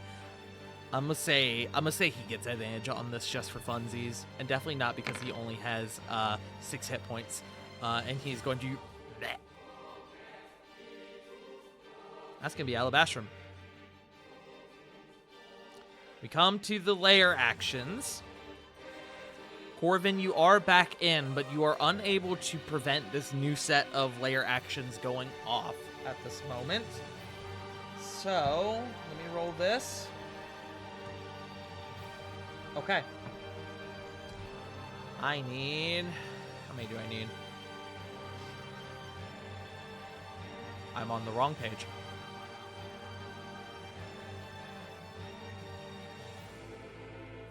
I need this many. That is not terrible. Okay. As more of these chambers, more of these pods start to open, the creatures within becoming more and more wild. Sorry, I was looking at something. more and more riled, and they begin to break out from their cages or their pods. So, need Bazingus. I need Bazingus. Bazingus. Bazingus. Bazingus. And where is it? Where are you? You're gonna go there. No, wait, it has to be this one. So just marking the pods that are shattered at this moment.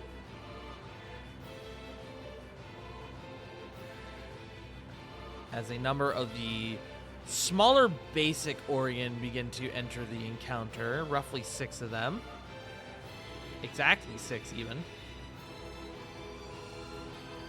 So let me roll initiative for these boys. Okay, not terrible.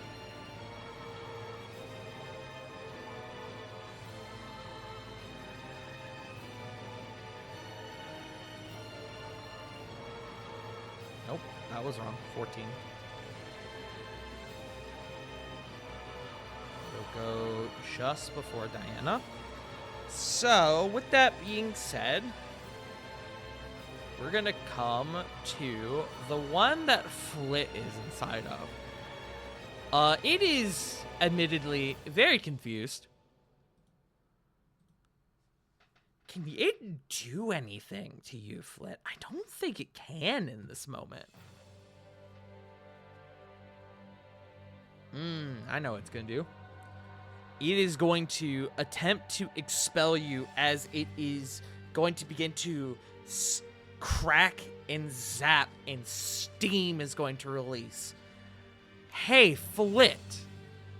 Yes. It is going to rage. 2 things Ooh. happen. The first thing, you are going to take, as you are blasted with a surge of electricity that courses throughout this thing's form, you are going to take 16 lightning damage. Okay.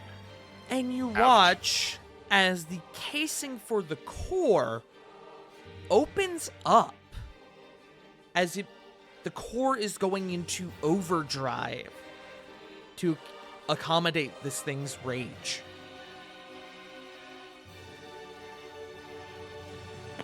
I am Gendo Ikari posing right now. I thought you might be. Now here's the thing.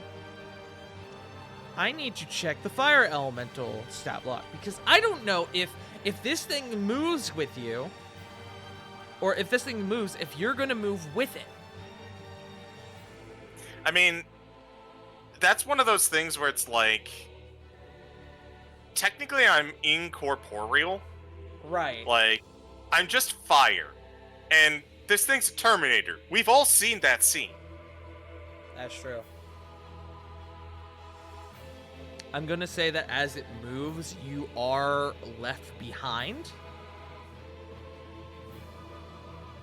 Where's fair. it gonna go? It was commanded to stop Corvin. It's likely going to continue to pursue him. However, he doesn't have that much movement. Give me a moment. I need to double check. He can make it to there, but he is also affected by the difficult terrain.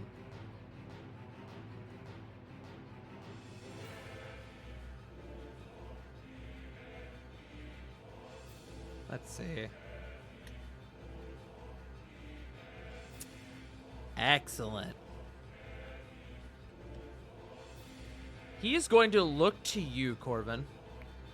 And he's going to hold the hammer up to you. And there's going to be a blaring sound, almost like a foghorn.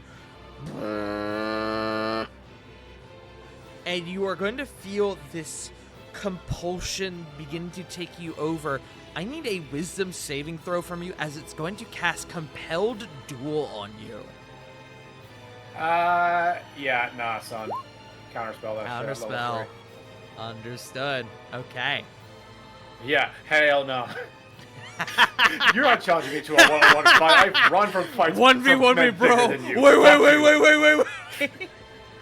Okay. I've ran away from fights. I've ran away from fights from better fighters. Alrighty.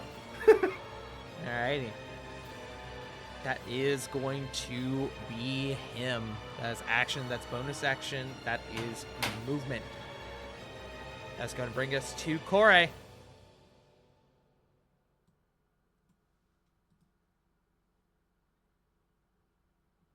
Definitely has a plan. Definitely has a plan. That's a very good point. Oh,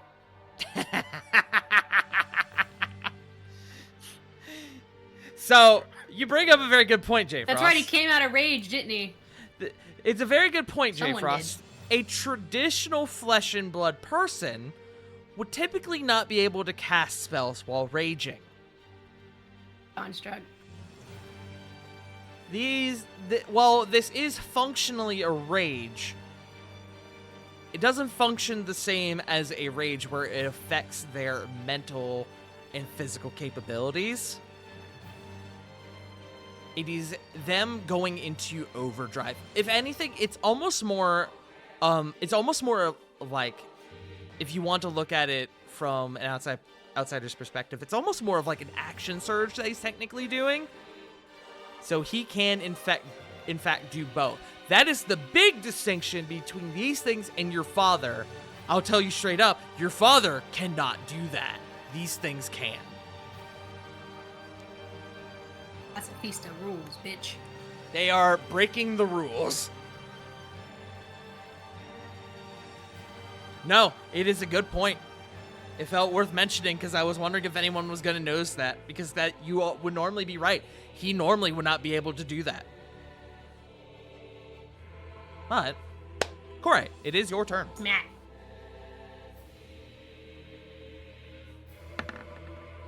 Ooh! Well, that 20 for 32 hit.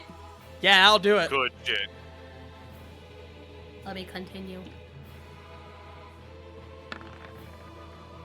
27. That will Does it hit? also hit. Yay. What did it Oh hit? my Oh, god! another one! She's cracked, bro! Holy shit. 20. That's a nice sandwich. 26. Oh my god. Plus 17. 26 Someone plus do math. 17. 43? For 43. Nicely done, as Kore, the combined offensive from Rovan and Aegis has begun to tear this thing's armor. You, in tandem, with 2 natural 20s, you also begin to almost like tactically begin targeting this thing's now exposed weak points and doing severe damage to it. You, Kore, on your second nat 20, you actually break away part of the armor, and that casing around the core that Flit saw in the other form, you're beginning to also expose that core.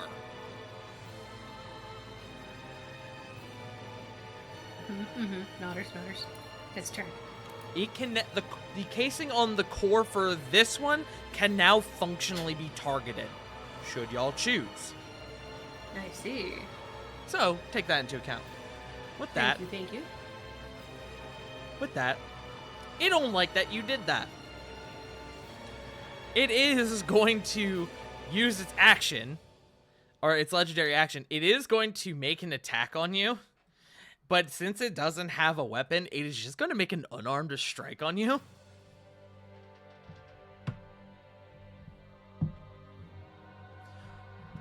Never mind. That's 2 on the die. We're going to move on. We're going to go to Corbin. As its hand kind of reels back and it kind of staggers for a moment and seems to almost get stuck in what it's doing from the accumulating damage. Corvin, your turn. Cool. I'm gonna continue my little thing over here with my action. Okay. Continuing to disrupt the layer actions, I presume. Yes. All right. Arcana check. 16. 16, unfortunately, is not going to do it this go around. Okay. You are I focused on will- your possibly shattered hip at the moment. Well, speaking of which, I'm gonna drop a healing word on myself at level 4. Understood. Level 4 healing word. 17, not bad. That's not terrible. That's not. It was, let's see, Just- 2 3s, a 4, and a 1. Yeah, that's pretty good. The 1 kind of sucks, but the rest is pretty good. Yeah. They're about to come for me, so Hey, yo. they always come for me. I mean, what? Yo. Anyway, fucking. Do I risk it by moving around? Apologies.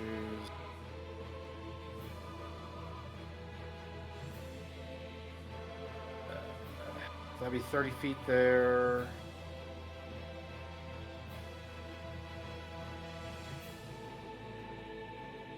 May as well have to. I'm just gonna move towards like the other side of things. Actually, I'm gonna move towards the other side of the console itself. Okay. Go ahead and make me a concentration check. Okay.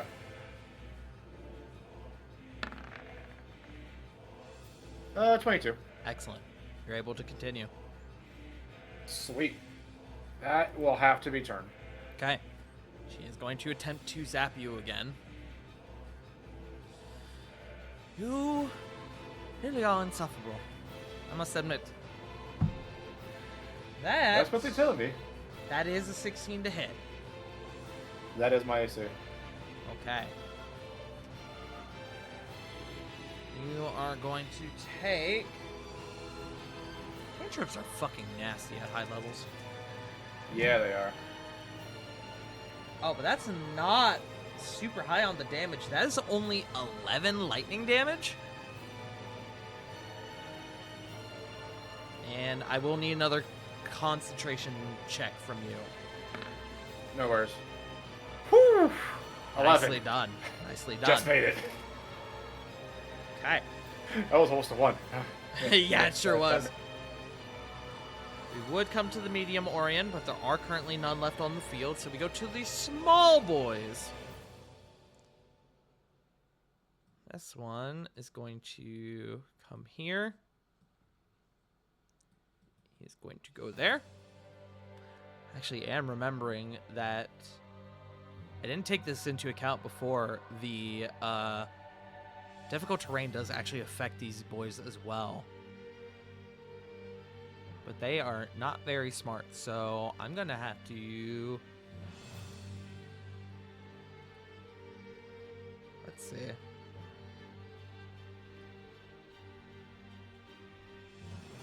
This one's able to get there. This one's able to get there. Right now focusing on the ones that can move and reach a target without any real issue. He's gonna go here, he thinks.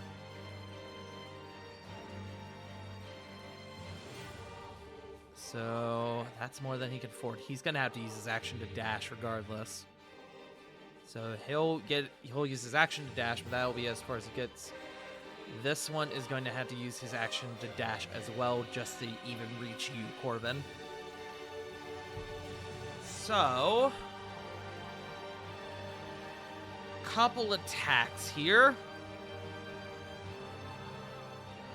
Where are you? There you are. Couple claw attacks coming out. One on Alabastrum, one on Lily, one on Aegis, one on Ravon. That one should be good. Let's do that one first. Yeah, that's what I fucking thought. One on Aegis. That is a natural 20 on Aegis. So, but he is raging, so he will take half anyway.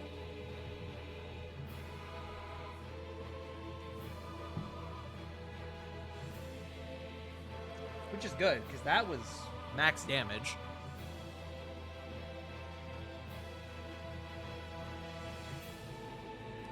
And then 1 on Alabastrum.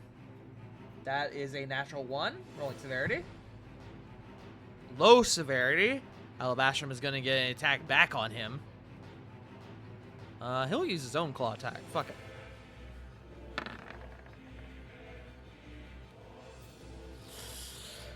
Well, that is a natural 1, unfortunately. I'm not going to roll severity on that one. And then 1 on Lily. As a 14, that ain't doing. Okay. Great turn for them. That's going to be them. We're going to come back to Diana, who's going to use her movement to get up. She is going to hop back on. Actually, she is going to use 10 feet to get there. She is going to sunbeam at this boyo. Conjure that sunbeam again.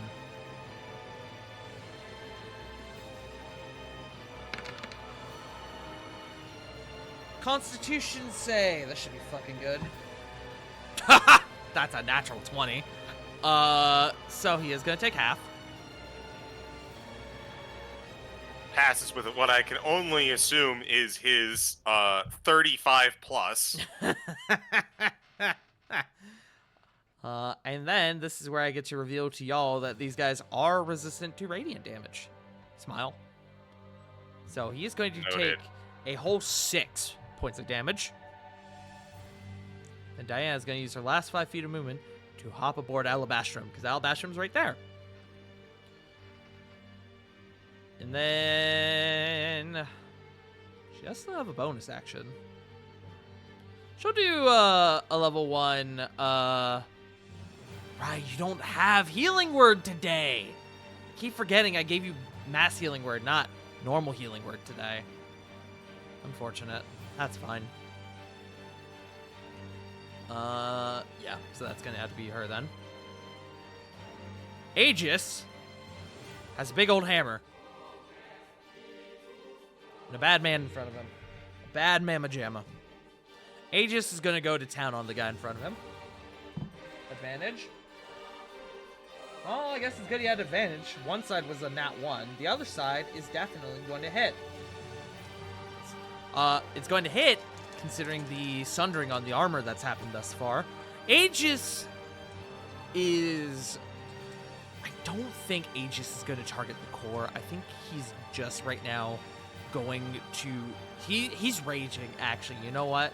Yeah, he is just going straight for the body itself. So that will still hit. So, Aegis.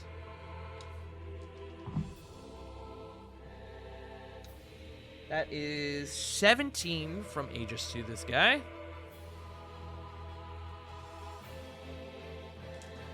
And next one. That is going to hit. That was good damage.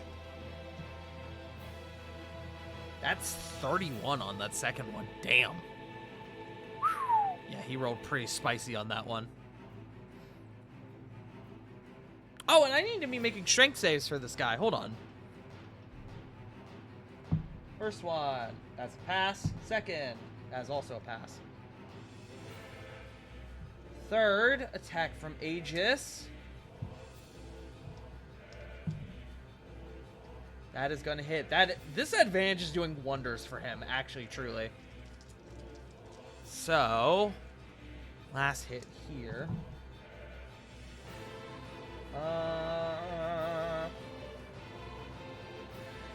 25 on that last one. As he begins to tear apart this one standing before y'all. Now that it's disarmed, its armor is being repeatedly sundered. It is looking real bad, guys. It's actually, like, at this stage, but through the mass accumulation of damage to this one here, it is barely standing. Hey, Rovan. Hello. It's your turn, buddy. Yeah. I'll aim for the core. Aiming for the core. You will have to pierce through the casing to hit the core. You're welcome to do so. Okay. Thank God for the advantage of flank. Okay. Carry one hand. Double 31s. That'll hit. Roll damage. 16 slashing, 7 lightning, 8 radiant. 8 radiant. Rovan, So here's where I get to reveal the other aspect of this casing, in that the accumulating damage also affects the casing's health in general. So that 23 or 31 there is more than enough to break through the casing. You do no damage to the armor itself, but you now have a direct shot on the core itself. And you still got some attacks, my gamer. Yes, I do. Going for the other two, striking that core.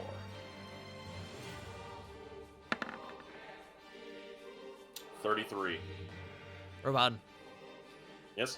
with the core exposed, you can see this thing. It is struggling to hold itself together.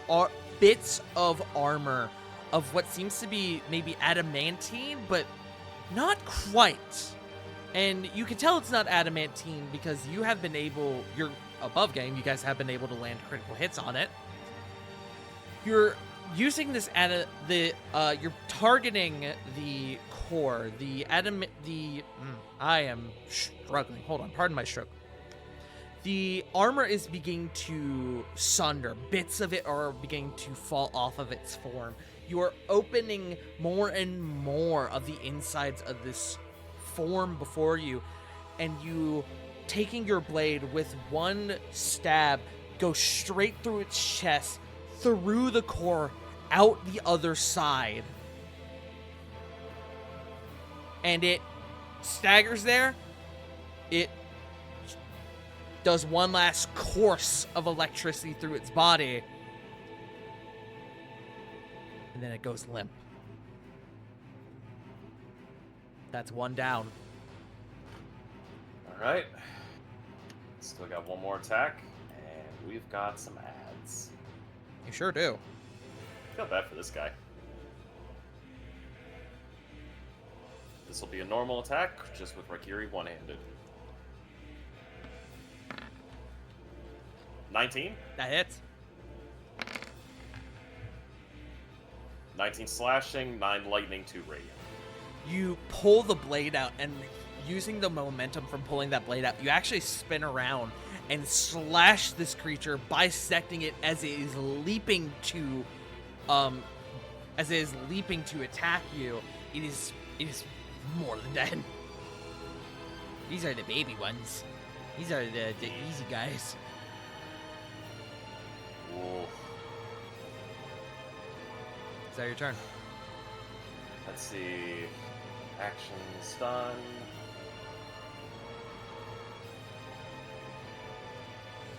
You know what? I'm gonna keep the brutality going. I'm going to move 5, 10, and take an off attack from this thing right here.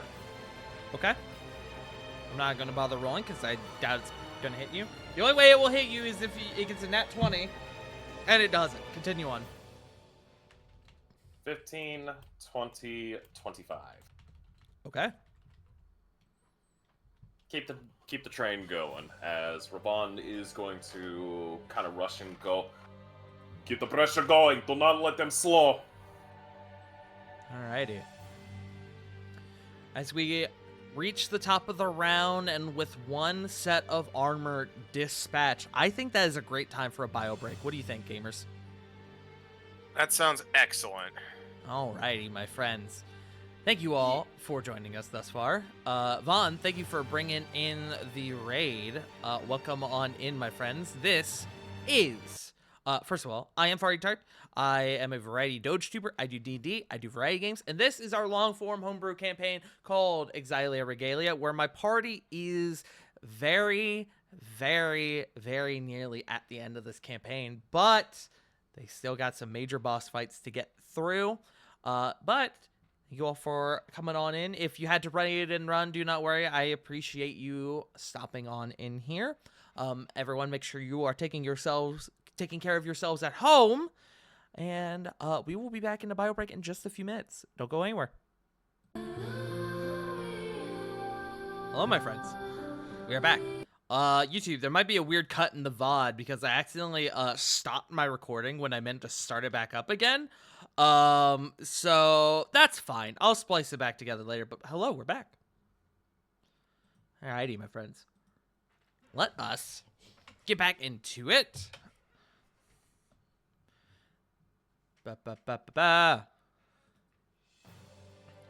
Come back up to the top of the round with one of the units dispatched. There's a distinct change in the expression of Miss Vandara, Asha Vandara, who seems, albeit very surprised that one of the units was defeated, but nevertheless she persists. We go to Cedric, who is going to take out his longbow. Actually, hold on. He's going to come right here, and he is going to take out a Javelin of Lightning.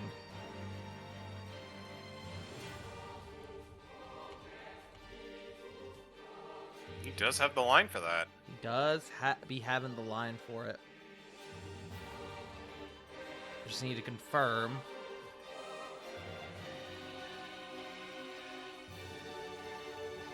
Okay.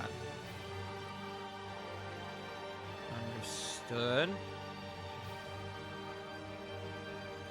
So he is going to target the big man. So we'll do that first. That is unfortunate. But it will still cause the guy here to make a dex save, which he is going to fail. So 46 lightning. Ooh, wow. Spicy. Fuck it. He's a baby guy. I'll say that kills him just for funsies. As the javelin pings off of the armor of the second unit, or the first unit, depending on your depending on the way you want to view it. But it does fry this boy here in the process. Cedric is then... He's going to have to use his bonus action to then take back out his longbow, because he had to use a free action to get it out, to get the javelin out. So he's going to then take 3 longbow shots. I think he's going to start clearing some ads. He's going to take a shot at this guy. So we'll start with that. Oh, wait, I did forget the first attack does have advantage. Hold on, let me see. Maybe he does hit with the javelin. 26. Unfortunately, still no. So longbow on the one back there. That's going to hit. For 10. He'll take another shot at it. 13. Hold on. That might still hit, actually. That is going to hit. So that one is down. And he is going to take a shot over at the one by you, Corvin. In fact, he probably would have fired at that one first, truthfully. That's too late. It's fine. He's still going to take a shot on it. Unfortunately, that is going to miss. Mother of God. Alright. That's going to be the end of Cedric's turn. We come to Lily.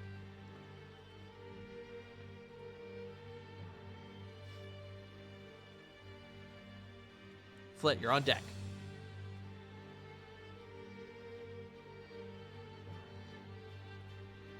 Lily, Sorry, Stolas just woke up. you're good. It's your turn.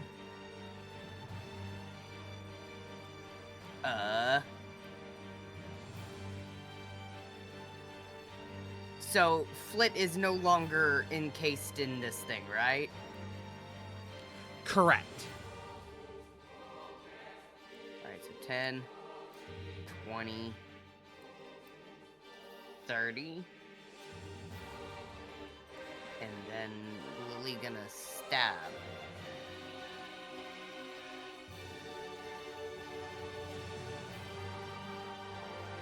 I think it's me forgetting to turn off my advantage. 33. 33 will hit. Jeez! Woo! That was Ow! Spicy. And even while he's raging, he don't have... Well, he do have a natural resistance to Radiant, so that won't matter here. But that is still spicy.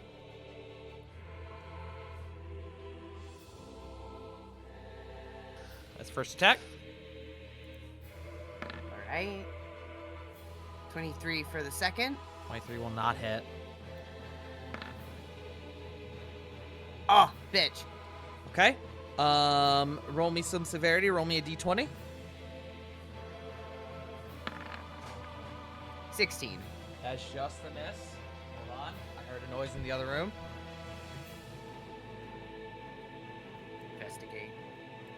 You need to roll for investigation. All right, we're good. Sorry, Bun dropped something. I needed to make sure that wasn't, in fact, their body.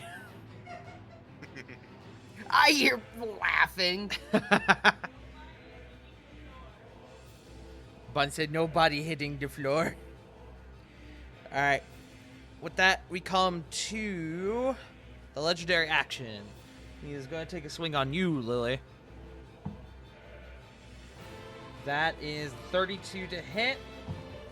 Yeah, that'll hit. You're going to take 30 bludgeoning, and I need a strength save.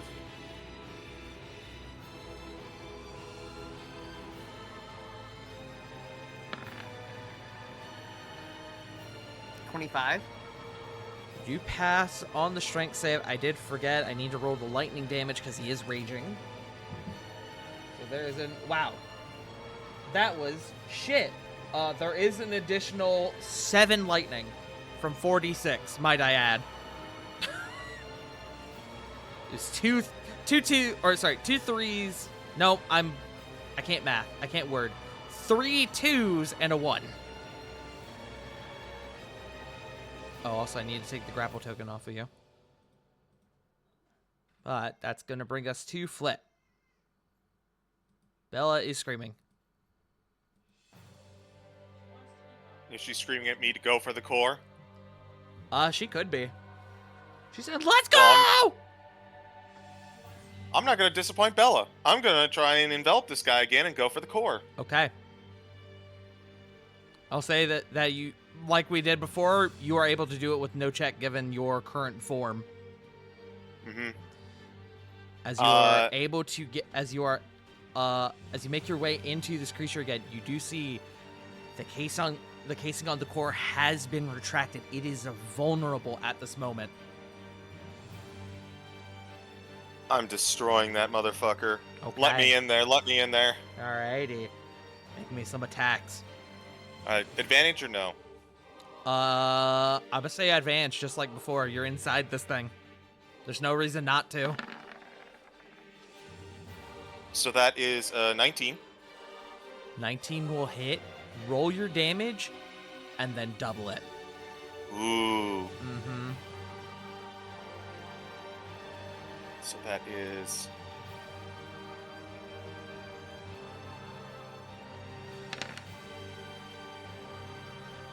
Eight plus 9, so that's 17, 34.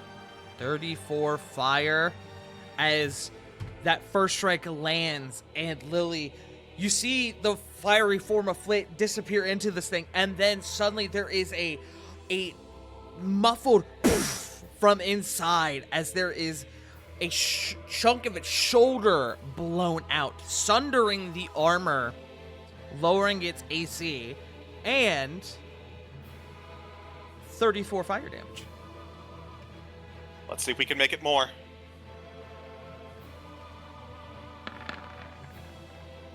Oh, I don't think that's gonna hit. That's 17 to hit. 17 does not hit. Hey, I have a question. I have an answer.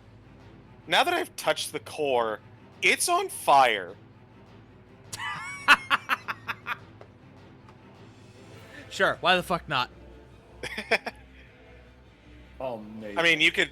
It's already on fire unless it puts itself out. So it's like I don't know if it does anything, but I'm absolutely lighting that thing up, and Okay. that is going to be my turn. Before you end your turn, with this thing's turn coming up, I just want to clarify: are you remaining inside the casing where the core is, or are you getting out while you can?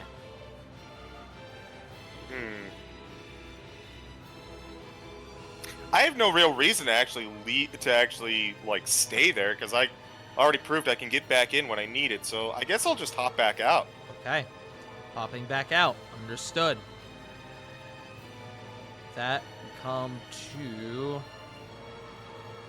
him actually, as he is going to use his, I believe, his last legendary action. He's gonna take a fucking swing on you, Flit. Yeah, I've been a real nuisance. Also, sorry, I looked over on my other monitor and you were not moved for whatever reason. I don't know why.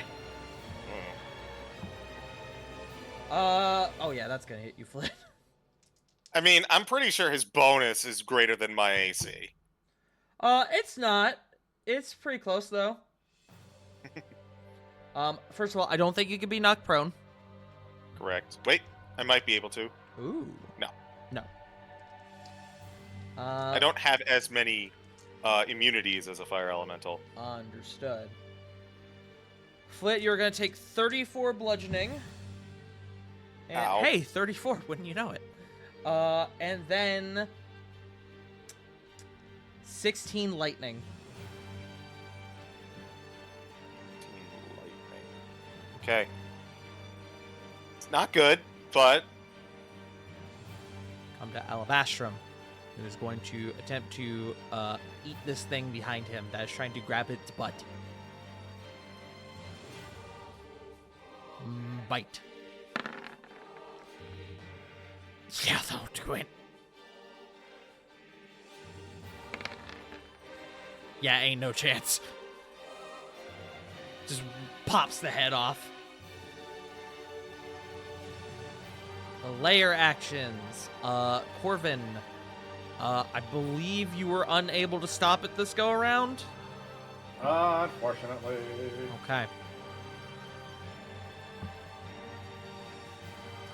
I need to pull up my sheet for this. So that is a reroll. Okay. That is another reroll. Great. Hey, motherfucker, I'm gonna need you to stop rolling 4. There are only 3 options. Great, thanks.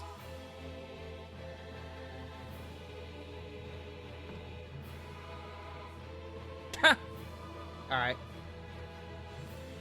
A whole singular medium Orion is going to break out of one of the containers. It's going to be this one. Bish. And he says, "Ooga booga booga." What's that? They are still on initiative. Great. And that brings us to our boyo here, who, at the start of his turn, is going to take the D10 for the fire damage because his core is on fire.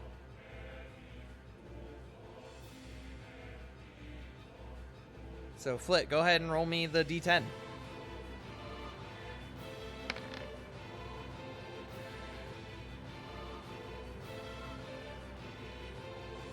So, is 4, so it's going to be 8 because it's on the actual core itself.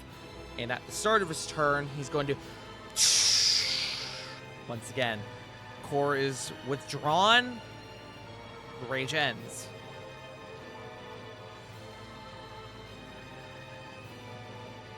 That being said, it wouldn't necessarily stop the fire that's still going on, so more on that in a moment. I think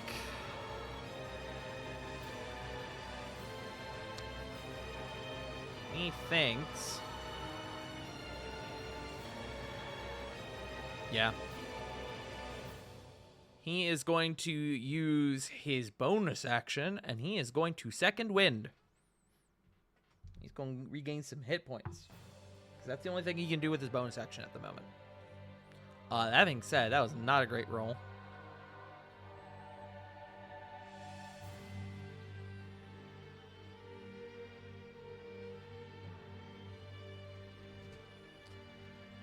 Then he is going to... Actually, no, I lied. He's not going to do that. I take it back. He is going to use his action, or his bonus action, and he is going to do a Banishing Smite.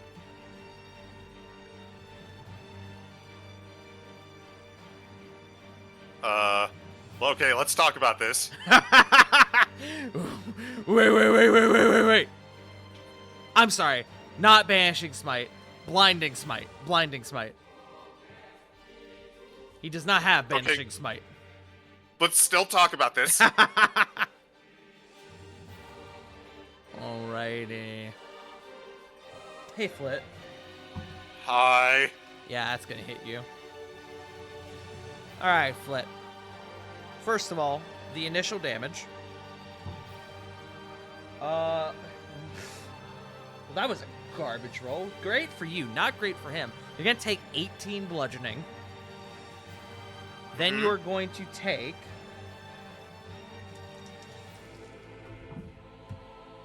Wow! He's rolling like shit on his damage right now. Then you're going to take a whole 5 radiant. On 3d8, might I add. Wow. And I know. And I need a Constitution saving throw. 18? That is just short. You, my friend, are blinded. Damn.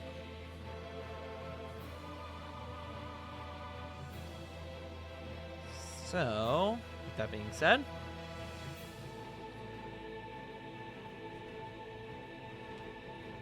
does he continue his attack on you, or does he go after Lily?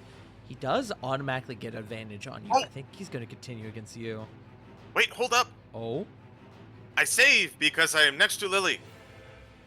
Ah! You're so right! Well done. Well done. You are not blinded. Now Thank you. he's definitely going to attack you then. I made it worse for myself. You did.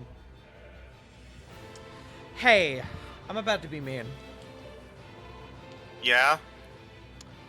He's going to throw a 4th level smite on this. And he's going to imbue his Great Weapon Master.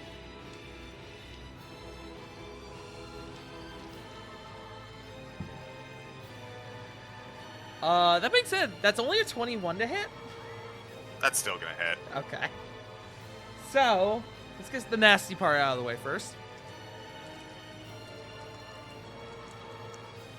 So, D10.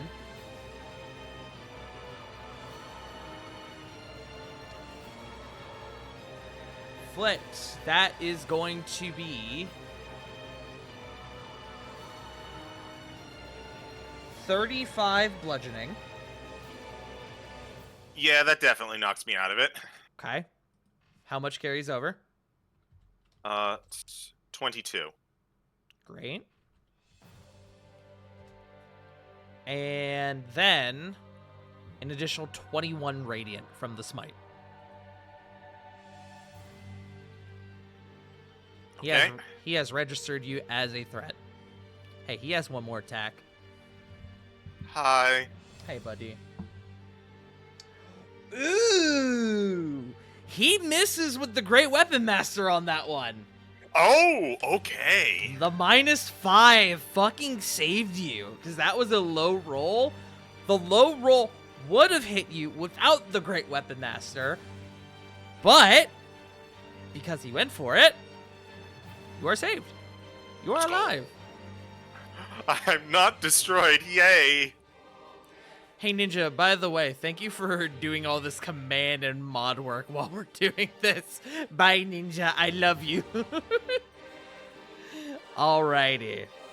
That was his third attack. That was his bonus action. He is going to move to here to break off the flanking, at least for now. But that is going to be his turn. We're going to go to Kore.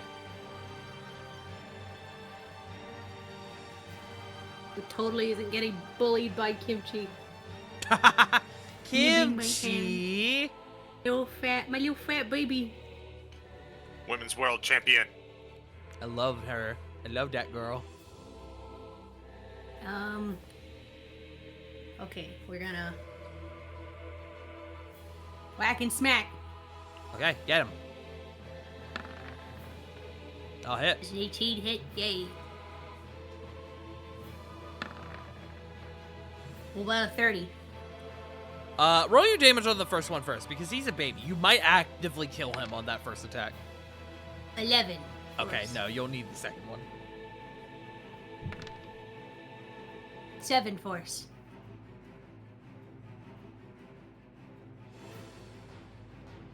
Do I need the third? Sorry, Bun is looking for her phone, and I don't know where it went. no. No, you don't need the third. Check the nightstand. Bun is sitting next to the nightstand. Am I able to use the third on this guy up here? Yeah, you can. You'll just have to use your movement to get to him, which Yeah, even with the okay. difficult terrain, you should be able to make.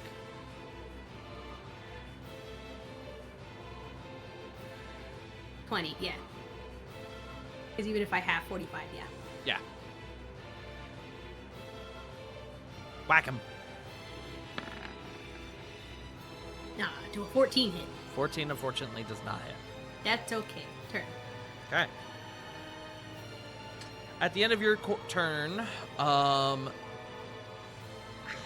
no, actually, he can't do that. That's not a spell effect. I have to go with my own wording there. So, with that being said, Big McLarge over here is going to use his legendary action, and he is going to attack. He's going to attack Flit. I deserve it. He's not going to Great Weapon Master this time. He's just going to swing on you regularly. That's a natural 1! Hooray! Severity. Ooh. He just made a big oopsie. He takes a wide horizontal swing. It goes over you, Lily. You drop to the floor. It keeps going and crashes into the console here. Yes! He is going Do to my roll job his for me. damage on the console. Do my job for me, you big dumb fuck. Not great damage, but not Aw. terrible either. It's still 21. That's good damage. Yeah, it's pretty good damage. I do need to just check something though. I need to make sure I'm remembering this right about the console. Ba.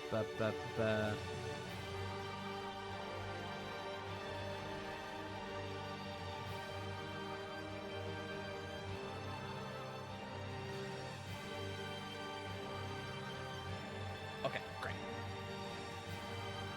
Just had to make sure. So yeah, 21. Had to make sure I didn't give the console resistance to attacks for whatever reason. Alrighty. But That is going to be him. We're going to come to you, Corbin. There's a whole man next to you. He's gross. He's looking at you and going, boogity boogity. Ugh. Hate that.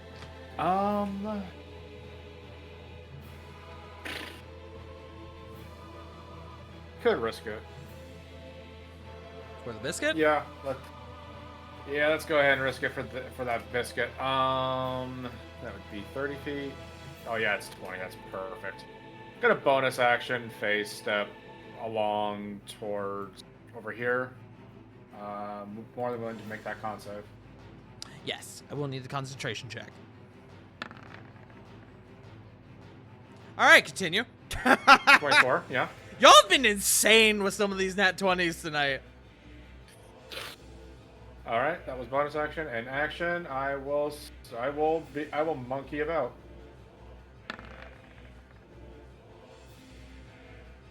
25. Disabling the layer actions again. Yes, please. Excellent. They are down for the next round. That'd be my turn. Okay. With the first unit destroyed, Asha has to make a morale check on her turn. Low. She is going to pass. Yeah. That being said, that does take up the entirety of her turn. Ew. Mm-hmm. So, with that, go to this guy over here. He's going to try to bite Corey. Dirty 20 to hit you, Corey? That 20 meets. Okay. You are going to take... Ah, shit. It's too late to say whoa. It's okay. I'll allow it. I haven't rolled the damage yet.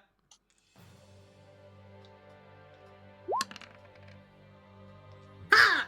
Okay. -2. That turns it into a miss. So, misses the bite. He's going to go for the claw.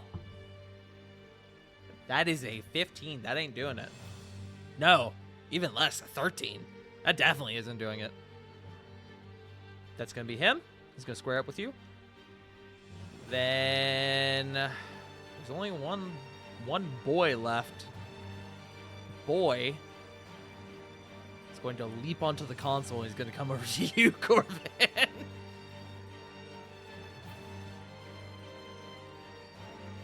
Let's see. He's going to attempt to claw at you. That is a 10 to hit. As it's almost like you got into a fight with a cat as it leaps up onto the console and claws at you wildly. You just, It's just like, it's just trying to fucking bap at me. It's just like, yeah. When have I been so agile? It's going to be him. Big boy over here is going to make a swing on Flit again using a legendary action. That is going to hit you. That's 28 Flit. I mean, it's about time. It's about that time. Oof. That is 32 bludgeoning Flit. I need a strength save.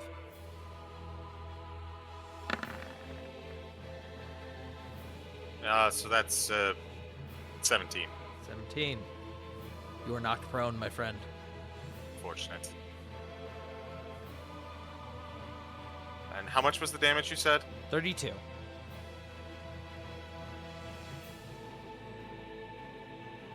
Ow. Yeah. That's going to bring us to Diana, who...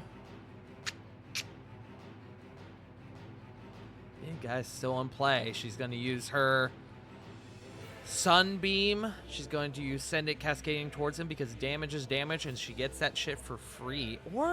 Or does she use her action to do something different?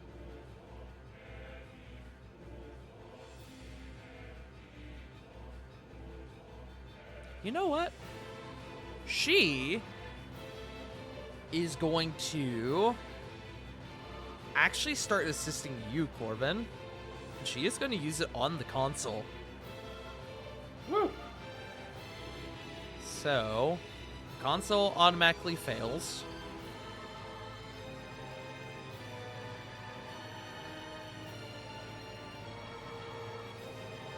Sunbeam.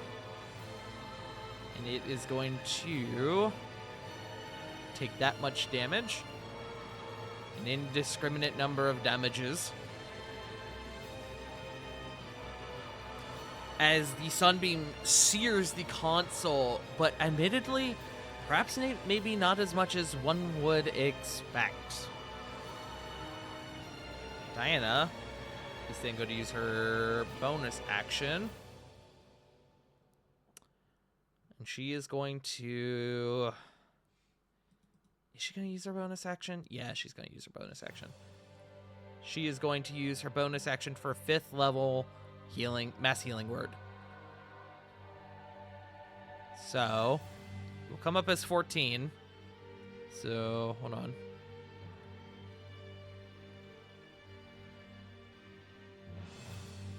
It didn't give me the option to roll it at higher levels, which is weird, but it's fine.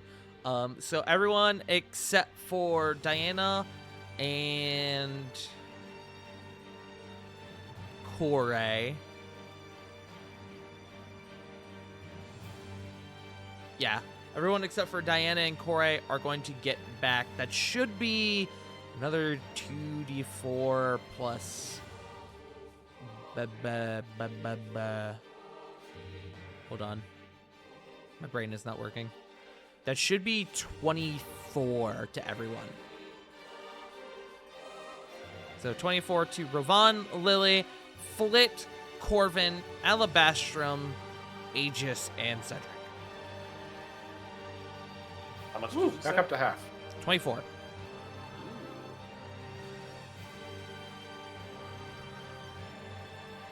I need to double check. 1, 2, 3, 4, 5, 6. Yes, okay.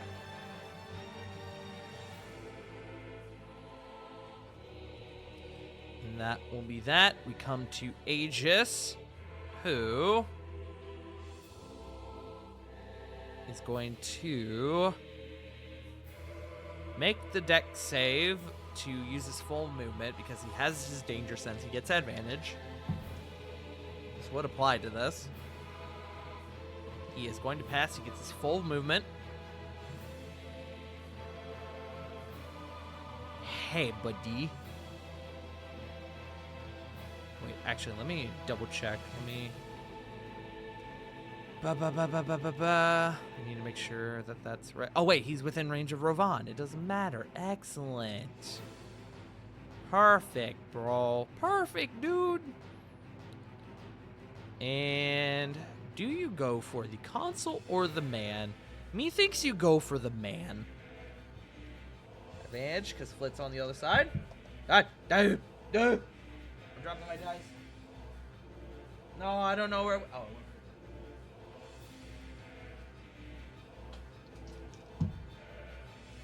That is most certainly going to hit.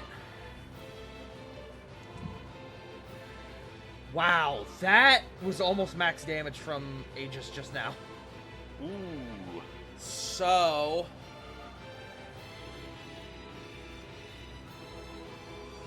Aegis is also raging. I need to take that into account in a second.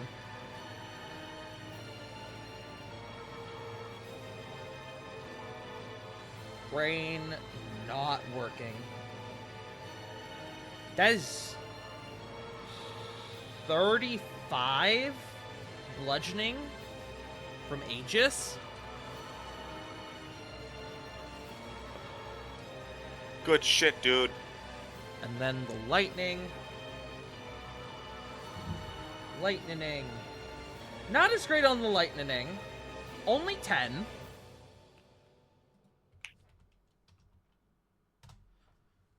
But, which is brought down to 5 because of their resistance. But, a big swing nonetheless. And hey, he's got 2 more. I think he's got advantage. There's a natural 1 in there. Oh, that's not great damage.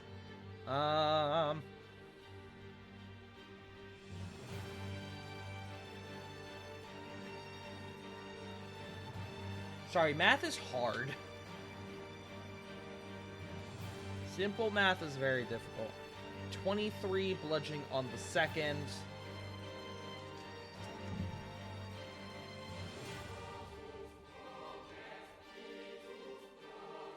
So a combined total with the lightning already reduced. What did I say? 20? Did I say 23 bludgeoning? Yes, 23. I think so, yes. 23. A total of 30 damage even on the second. And this boyo's armor is beginning to take a pummeling as well. And last one. Oh, you beautiful motherfucker. That's Is that the big 2-0? That is a big 2-0. Yeah! I need another D10. Wait, no, I don't. Okay. Alrighty, let's get the big one out of the way first.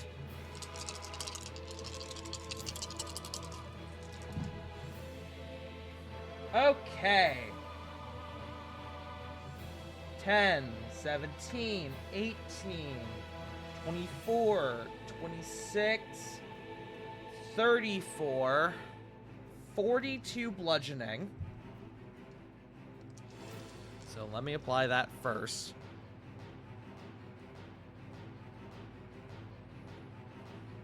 Need my calculator. Okay. And then I need 8d6.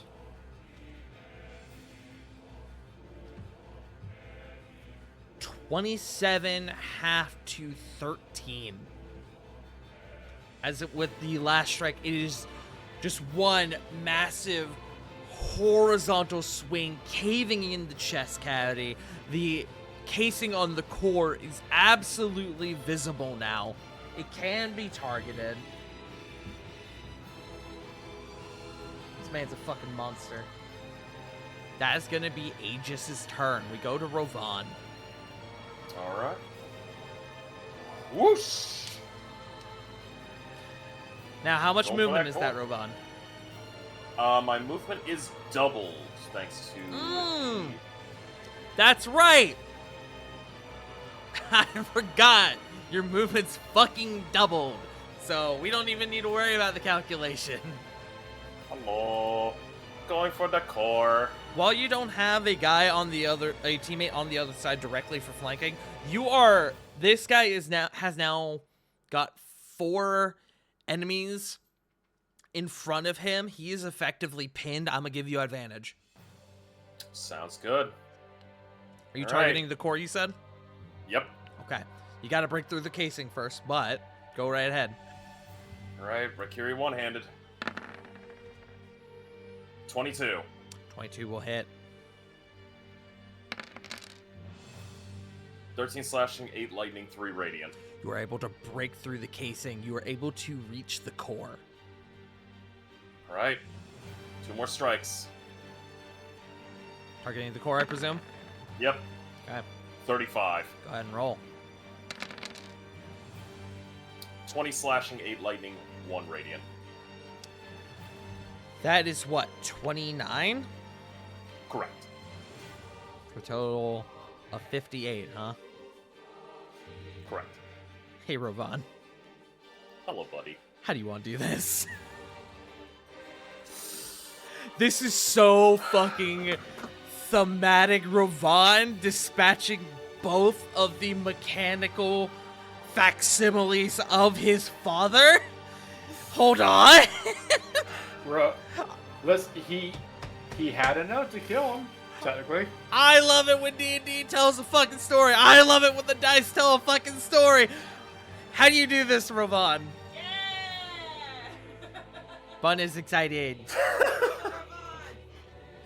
Thank you, Bud. He is blitzing. The first strike was for an upward slash to break through the core. And immediately, as that slash comes, flipping it down, he is going to plunge the blade into the core, screaming, I am Rovan Yorex Sionis, son of Aegis Sionis, chosen of Atlas and Kord, ever chosen of the gods, the avenging son! Die! And plunging further and further, screaming primal bloody murder. Until finally, it is tilled through the hilt of the blade into that core.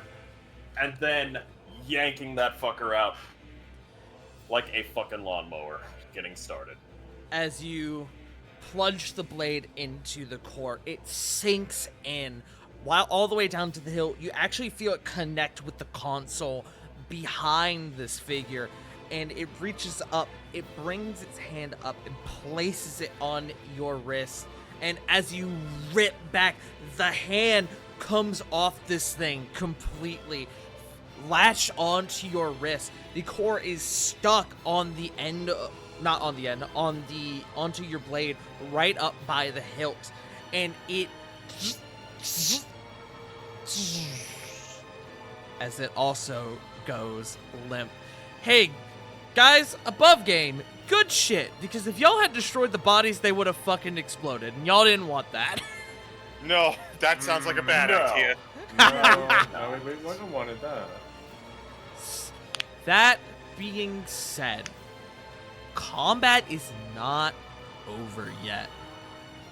As Asha Vandara looks to your group and goes, that is going to take so long to recreate. It's going to take so long to recreate those cores, but no matter. No matter. It seems you are having to force my hand. Combat continues.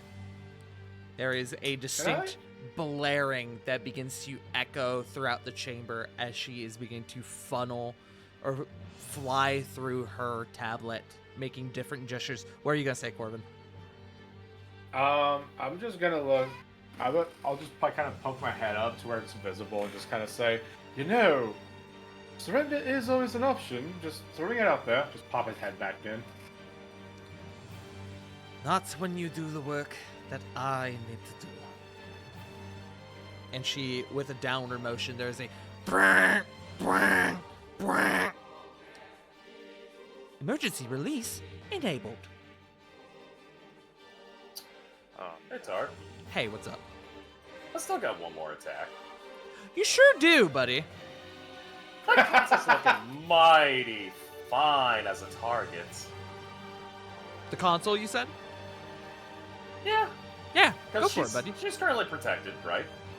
Yes, she has a transparent globe protecting her physical form, but the console is exposed. Yeah, I'm gonna have fun. Time to smash. Go for it. I believe this will be a normal attack, correct? It will. Okay.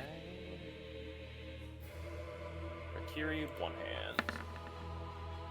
24. No hit, no damage. 18 slashing, 6 lightning, 2 radiant. As you hear her say those words, she talks back to Corbin. You wordlessly walk up and you plunge the blade into the screen in front of you. She goes, "No, stop! You do not know what you're doing!" He'll look up with, there is resolve, and he goes, oh, I know what I'm doing. I don't care anymore. Okay. I believe that is your last attack, correct? Yepers. Hey, Tart, I'm sorry to be a bother about this. May I insight and see if it's a worrying cry or a don't mess up my work, or you're about to unleash something that you don't understand kind of deal? I'll allow it. Roll insight. Thank you. 19. There is a distinct level of desperation behind her voice. Not just in the destruction of her work, what she has done, but seems like there's something more behind it. Perhaps a motive or a reason. One that is unknown to you, but you do get the inkling that this is maybe greater than her. Good to know. Apologies for interjecting. No, all good. That being said, we come back up to the top of the round, round 114. We go to Cedric, who is going to join you in this, Ravon.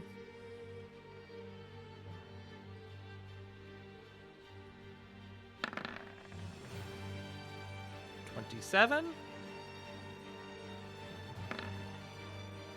A natural 20. A 32. And a 16. The 27 and the 32 hit. The 34 hits. However, it is revealed upon the striking of the natural 20, this console doesn't seem to be made out of standard metal.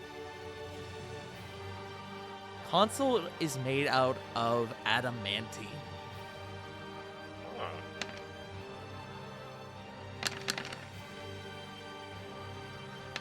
So, 17, 14, and 18.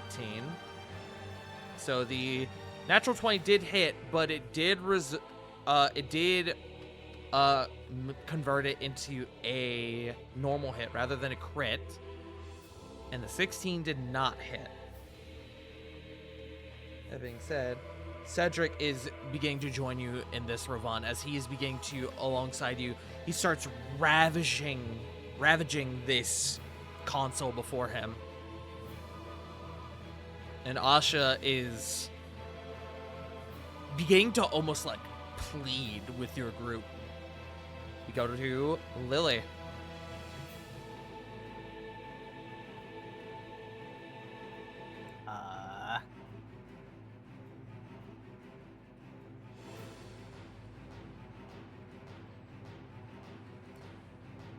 So she and I can't get to her, right? You cannot get to her. You can get to the console, but not to her.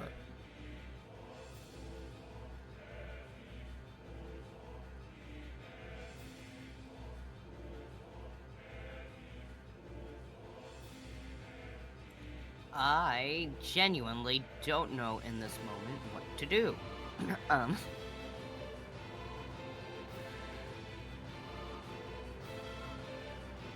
Would you perhaps like to insight her, maybe get a little guidance as to your next steps? Yes. Go ahead and roll insight. If I quit losing monitor my sheets on.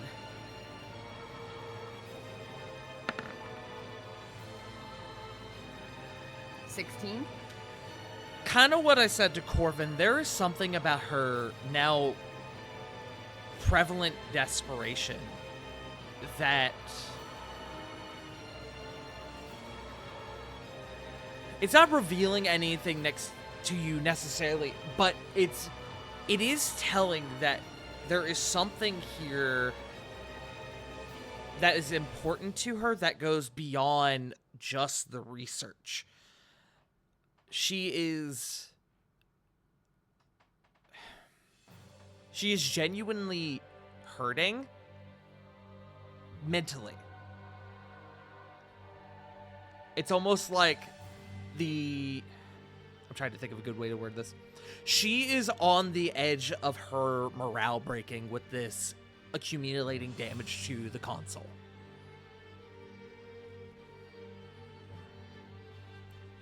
Yeah. Lily will keep smacking it then. Okay, go ahead and roll. Go ahead and roll all 3 attacks.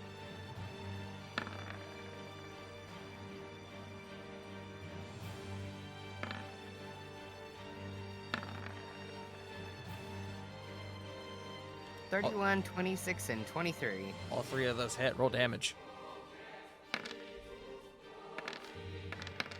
19, 14, and 15. Total of 48. Okay. Is that your turn? Yes, that is my turn. That brings us to Flit. Flit.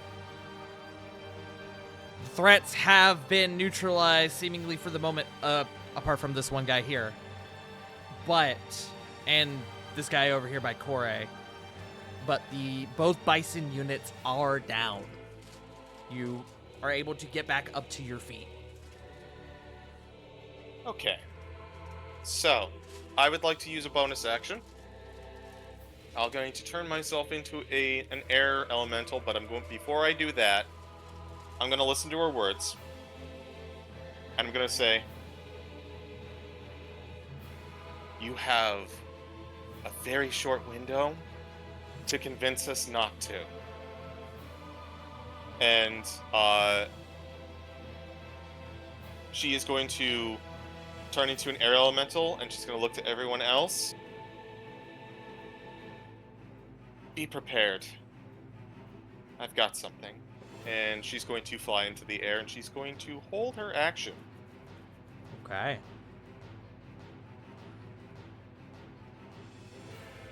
Holding your action. Mhm. Come to Alabastrum. Alabastrum, with Diana Tote, is going to fly over here. Is going to take out this guy that is costing you, Corbin. Back out. Appreciate it. Wow! Never mind. That is funny. That's funny right there. Let's roll some severity, shall we? You know what happens? Alabastrum is unaware of the exact parameters, the diameter of this globe, and actually like crashes into it, stumbles. He lands on the other side, but that's the end of his turn. I have to ask, does he land on his feet? Yes, of course. Okay, thank He's a God. cat, but more importantly, a flying Obvious. cat. Yeah. We come to the lair actions. She hasn't turned them off yet. Emergency protocols can emergency release continues. Okay. I need a few of these boys.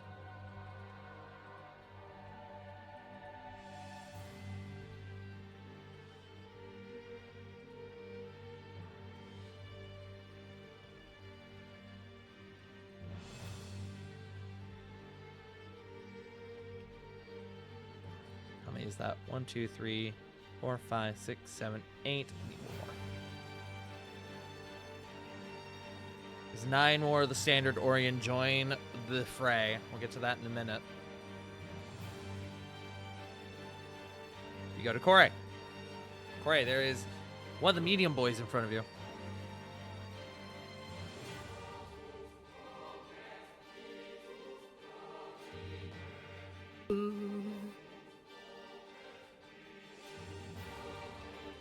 Ooh.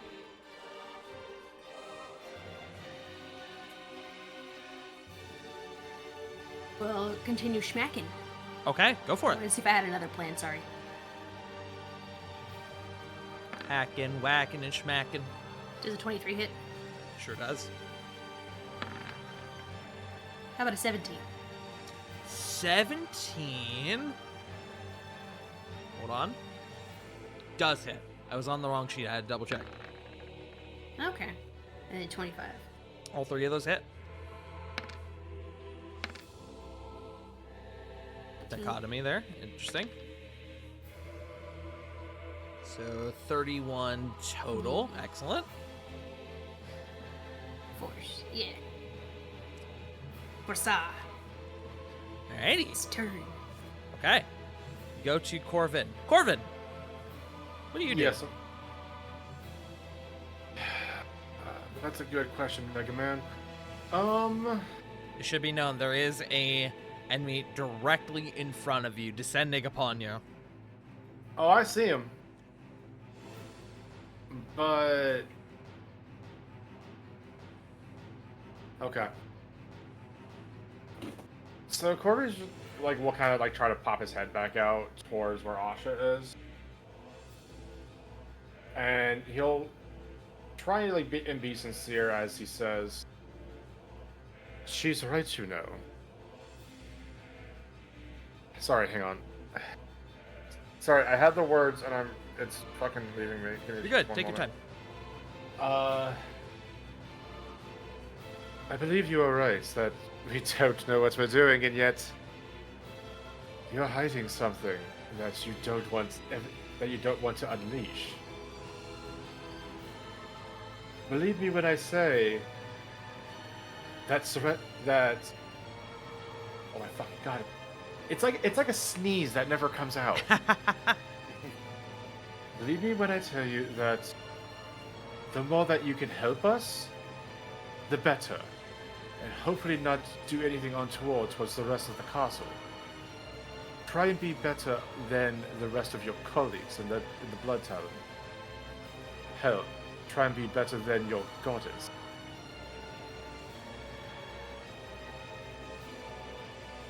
Corvin, Yes. make me a persuasion check.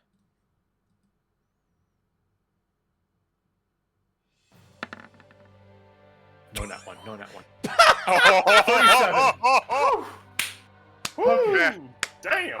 I'm just over here going, don't not one, don't not one, don't not one. Okay, we're good.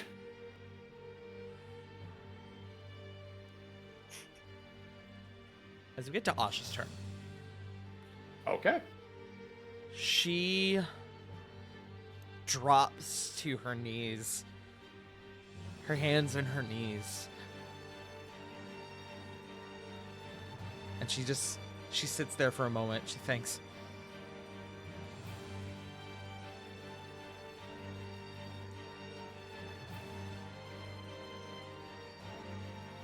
She looks to you, Corbin. Her eyes meet yours. You can see that you're beginning to see the welling of tears.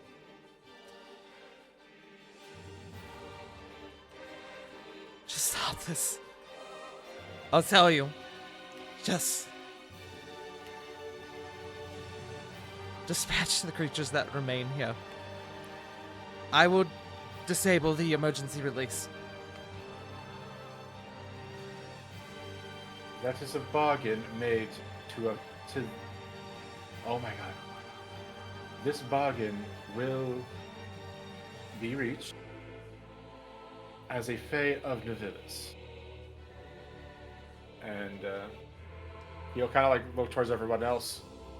I hope you all heard that, because I'm not doing that again. Yes. Fine. Just please stop this destruction. I need this research. This world needs this research.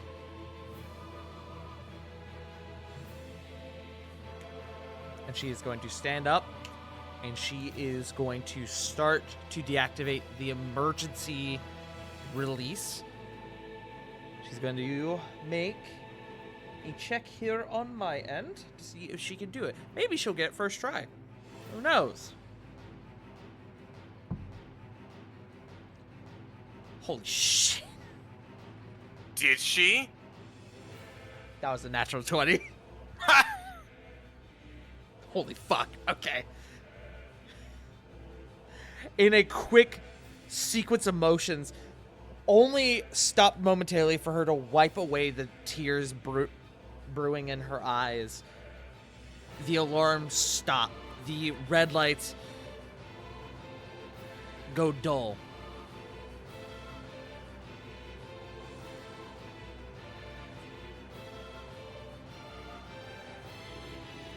Emergency release has been stopped.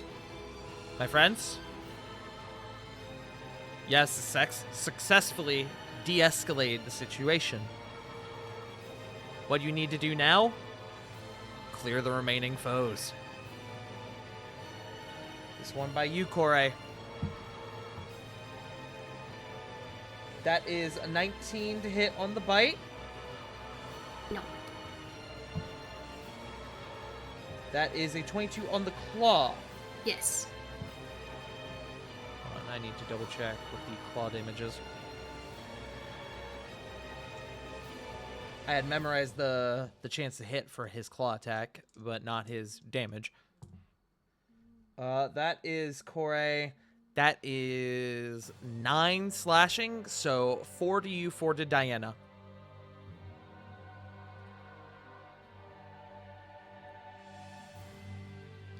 And that means I need to check for Sunbeam.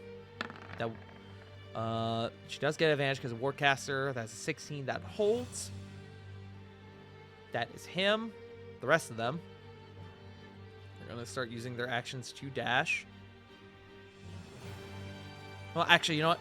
I will make just one dex check for the group of them. Okay, they do pass. They are able to use their movement like normal. So I guess I'll do the ones closest first. So the one over by you, Corbin, that one is going to attack you. As a 6 to hit. Let me double check. I believe that misses. This one is going to latch on to this pod here and is going to jump down and try to attack you, Lily. Hold. Hold. My held action goes off. Okay. I was bracing for impact once I heard people, or they were going to start swarming us. I'll allow it.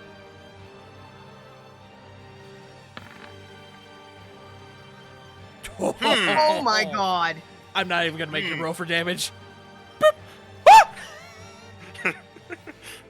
No one touches my dome. Whoosh. Alrighty. This one's going to come up on you, Corey. That is also a 6 to hit. We'll go for second row boyos now. This one's going to come up on Cedric. That will hit Cedric. I need... No, ever so barely hit Cedric. Ah! I just flung a d4. That is 8 to Cedric.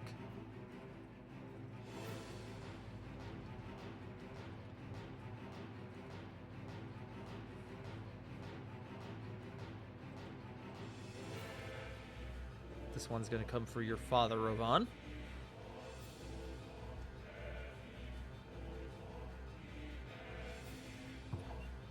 That's not going to hit. That's a 15. This one's going to use its action, try to get to you, Rovan. It's going to get to you, but it's not going to be able to do anything. And then this one's going to rush up here, try to get... He has to dash, actually. He's not going to be able to do anything to Alabastrum. This guy is also going to have to dash, as well as pretty much all the ones in the back. They're going to have to use their actions to dash to just get to anyone.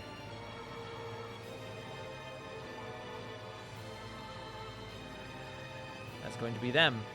Go to Diana, who is still holding the Sunbeam.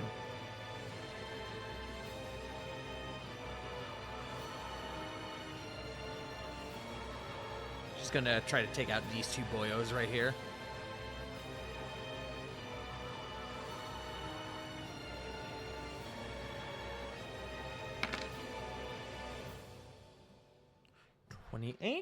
Okay. Con save from the two of them. Oh, they both fail. Extremely so.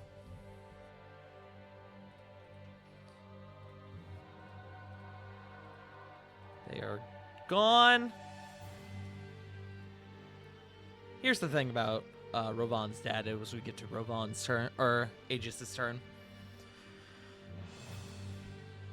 There's not a chance in hell these guys can survive if Aegis hits them. So I just need to make sure he doesn't nat one, pretty much. Okay? Boosh! As this one is sent scattering. Boosh! As this one is sent crashing through this tube here. Then with a raging cry, "Ah!" He brings the hammer down on this one. That is going to hit. As he just completely flattens it. He hits it so hard that it explodes. We go to Ravon. Okie dokie. Got another movement sped. Gotta go fast. Gotta go fast, boy.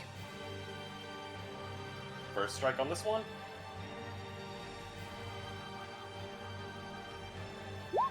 Well, that one's dead. This one? Oh, Yeah. that was alive. That was the one that A just launched into next week. No. No, that was this guy down here. 35? Yes, that. No. What the fuck do you expect me to say? 11 slashing, 7 lightning, 7 radiant. He is dispatched. I'm just typing something. Continue Okay. on. Second one, going for this one. So. Yeet. 33. 14 slashing, 8 lightning, 7 radiant.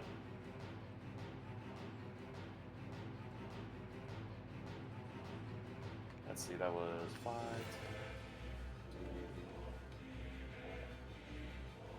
10,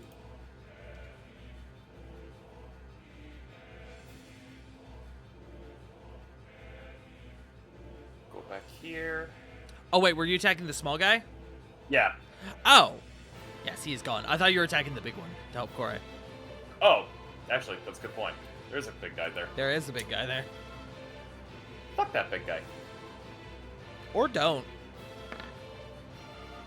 28. You got a weird mouth though. You got a bird mouth. That will hit. Whoa, look way at from the Malcolm. Greek backwoods. Some Athenian femboys. What? We're gonna show that stupid. I'll find the YouTube short later. That's going in the quotes channel. I didn't hear a word she just said. Athenian femboys. Them Athenian femboys, though. Give me your butthole on Greek! They went to war a lot. Maybe for olive oil, who knows? Frost, I mean, that is way more accurate They than needed to use honestly I something can for give it lube. credit for. Hey, Oh! yo. Well, Where the fuck is the quotes channel? We found the other hole. We found Orpheus's other hole to the underworld. I just had like several very dark jokes that I can't say on stream. Perhaps my we should head. scale it back. Yes, please. Yes. Let us continue 19 on. Slashing, 5 lightning, 8 radiant. Yes, he is still up. He is hurting though. And turn. Yeah. Okay. Top of the round. Cedric is going to turn to this one here. And he is going to... Oh, you know, just a little bit of this. He does have advantage on the first. 16, he'll hit. 26, just a little bit of... Ooh, and that one. We'll get to that in a second. 10, 9, 9. And then let's roll severity. Let's see if he hits Rovan. He doesn't. That's just a miss. This guy over here is barely standing. And we go to Lily. Hi, Destiny. There's you. Is it still difficult terrain? It is. Well, bitches. 10, 20, 10, 20, 30, Oh wait, we have the extra 10 feet of movement, right? Because You of do. the thing. 40. Yeah. Yeah. Stabbing. Get him.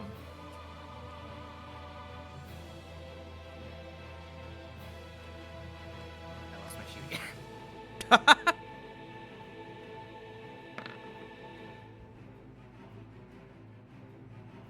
I'll hit. 17. Do you want me to roll all three or? No. Roll your damage. These guys are baby tier. He is down.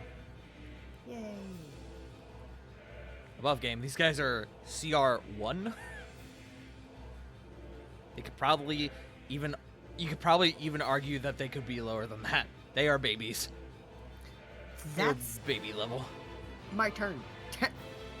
You do have no a more ranged movement. attack. Oh. You have... Oh, wait. You don't have your Awoken Heart up. Nope. Okay. You go to Flip. 5. Going to attack this guy. You'll probably hit him. Again, they go... Their challenge comes from quantity, not quality. It's 14. 14 hits. Okay. That is...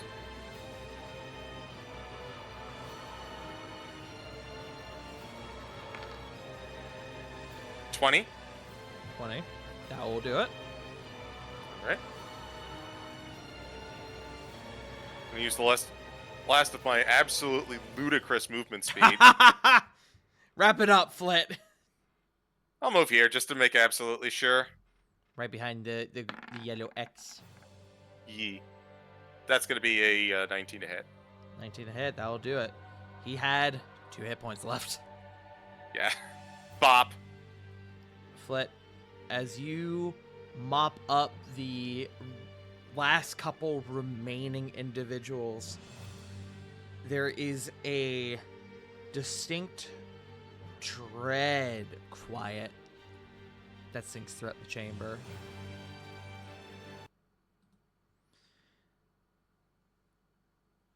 The lights begin to dull in this chamber as this whole area seems to power down for a moment.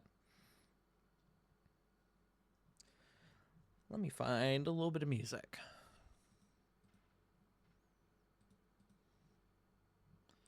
What do I want here? Let's go with this. As your group now stands here in the midst of your chamber, pausing for a moment, waiting for another threat, there's the distinct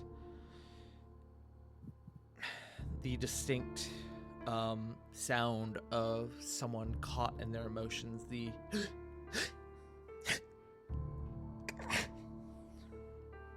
As Asha is fighting back tears and feelings, the dome around her dissipates. The console seems to not power down, but at least it seems to lower its output.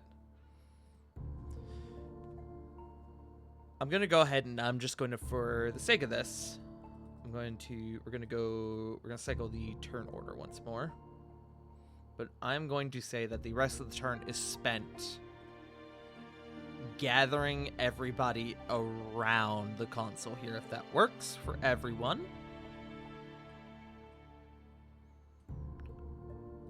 Ravon, as you come over, I'm going to swap places between Cedric and your father. There is a look your father gives me. He gives it to me, actually. There's a He just look. walks up to. Oh my. There's a look your father gives you of pride, but also sorrow, guilt.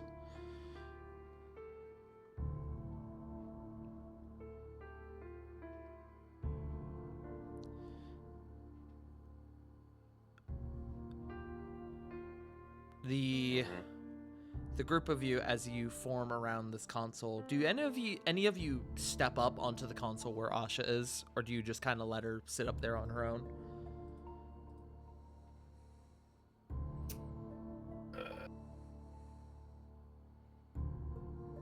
Fuck it, I'll take a chance. You're stepping up? Me once. Yeah, I'll go up. Corbin will kind of stay where he is and try to quietly observe. Mostly just trying to watch her body language, just in case this is some elaborate trap or something. Mm-hmm. She seems to stagger back a moment as your large blood-covered form approaches her, Rovan. You go ahead and roll me an insight check. Also, gamers, I will just let you know, I am looking at the time. We are going to do the scene. We might go over time just a little bit, but I'll try to expedite this in a way to our conclusion for the evening, so that I know the gamers who need to go to bed can get to bed at least relatively on time. Sounds good. You said an insight? Yeah, roll me an insight. Tween. She's afraid of you, Rovan. Not just because of the several effects you have coursing through your form, but it's really at this moment that you look at her and you realize she is a non-combatant. She's a scientist. She's not a mage, a warrior of any sort. She's just a incredibly smart woman, one who has a hell of a technological prowess. Sure, she's got the innate drow casting, the innate magical influence that most drow have, but she is a non-combatant. And then that suddenly begins to make sense why you guys have never seen her out in the field. Because not only is she here working, she physically can't. She has no capabilities to defend herself. Even now, during this encounter, the only way she was defending herself from your group was sending things at you or activating the natural defenses of the machinery she was controlling.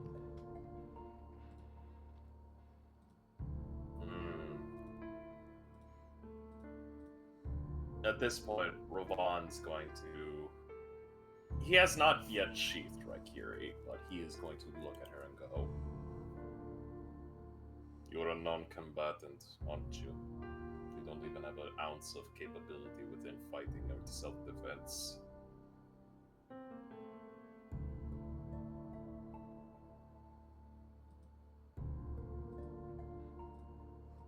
She kind of holding her hand up, kind of almost like in a defensive manner. "Well, yes, that is why I'm here conducting my research." Her a bit frustrated, she kind of brings her hand down limply onto the sort of glass, the glass plane of the console she sits on. "Damn you! Do you know what's at stake here? Can you even comprehend what I'm trying to achieve? Do you even know what these creatures are?" Her kind of gesturing around to the now many dead Orien around her group. From all that we know, and all that they've been used on us, they used as a makeshift army with whatever Aurelia pleases. That is at least our experience with these creatures. That's not everything, though, is it? Kind of looks over to Corbin. We know a bit more than that, don't we?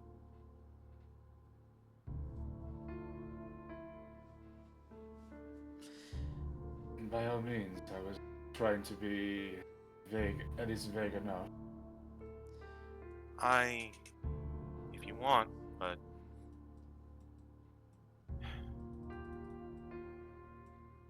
we know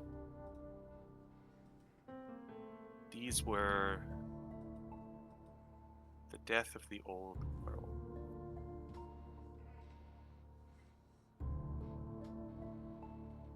We have an idea of how, but only an inkling.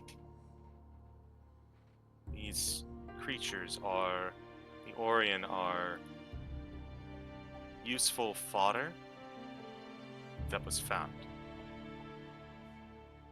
Am I right? You're on the right track. The Orien have existed since the time of the Forebearers. Also, my friends who are taking notes, I heavily suggest you get your writing hands ready. If you need me to repeat anything, let me know, because y'all about to get a major lore drop. Thank you. Yeah. The Orien have existed since the time of the Forebearers. They exist forever.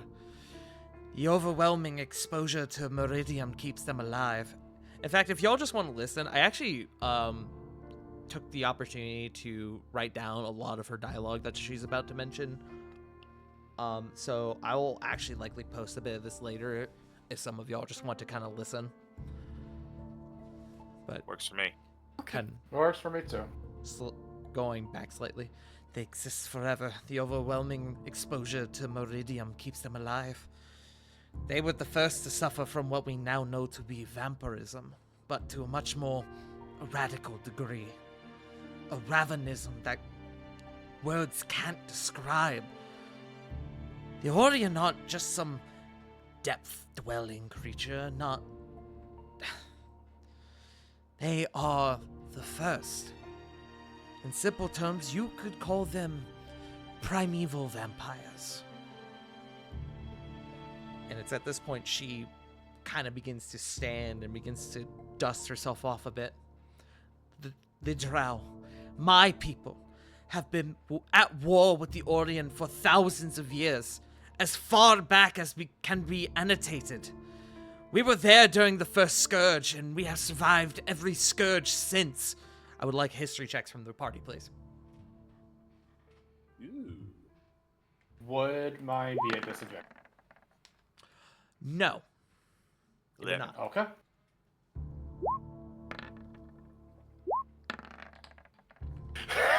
Damn it. That's a Nice. 10. We're just all in the It was ballpark. natural 20. 10. No, I was hoping for an 8. For the sake of expediting, I'm not going to roll for the NPCs here.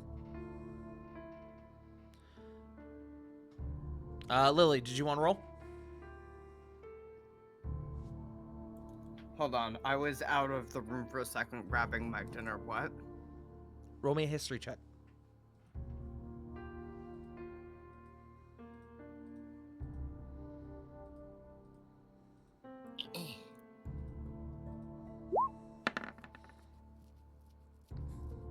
Dirty 20. Your group, the term the Scourge and the first Scourge are not terms you're overly familiar with. You're familiar with the word Scourge, obviously, but not a couple of you, not many of you. Recall back to your first conversations with the Vanihir Guard regarding the Orien, and how the Orien, every few thousand years, commit this almost mass culling invasion of the surface world. It's, as I kind of said, a bit of an invasion. For those of you who have played Dragon Age, for example, you could kind of compare it to the Blight, where it's just the Darkspawn, the Orien being the Darkspawn in this circumstance, come under a collective consciousness via an authoritative figure and invade the surface world. That's kind of what this is. Every few thousand years, there seems to be this great culmination in the Orien, and they invade the surface. The Scourge seems to be, the term the Scourge seems to be what Asha is referring to. Or this event being the Scourge, I should say. The first of the Drow were surface elves who bravely ventured into the depths of this world to protect the surface from what lies within. With the passing generations, they changed, evolved, their skin changing color due to the lack of sun, becoming the modern Drow you know today. While you on the surface only need fear the Orient once every few centuries, we must constantly fight them to protect what is ours. It's what has made the Drow so resilient, because we live in constant war. That's not even to mention the dangerous natural creatures of the Underdark, or the constant threat of the creatures of the Abyss or the Shadow Realms. No, the Orient come from much deeper. The Deep Realm. A place your surface minds can't even begin to fathom. Once again, history checks from the group, please.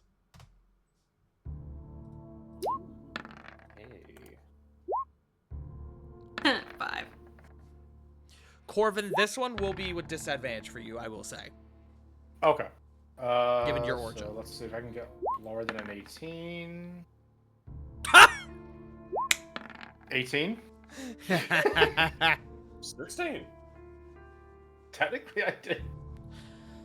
Corvin, Lily, and Rovan. Corvin, you likely would have picked this up from your study of the planes of the realm, the upper planes, lower planes, the material plane, etc., etc. There is no official documentation of a realm known, or a plane known as the Deep Realm. It is, in short, it's a legend. There are very vague ancient writings about the Deep Realm, but none of them have really been cemented in fact, at least not on the material plane. But the legend goes is that deep and way deep beneath the Underdark, basically as far as you can go, as you can imagine, there is a plane underneath the Underdark where the very, very essence of magic was born.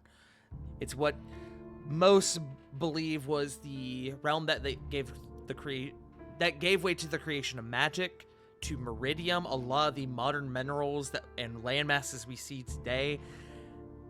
And the legend, or the legend in quotes, goes that the Deep Realm is also home to the most abyssal and vile creatures that the prime material can create. It's not the same as, say, the Abyss, because that's an extra that's a different dimensional plane. This is part of the prime material, the Deep Realm.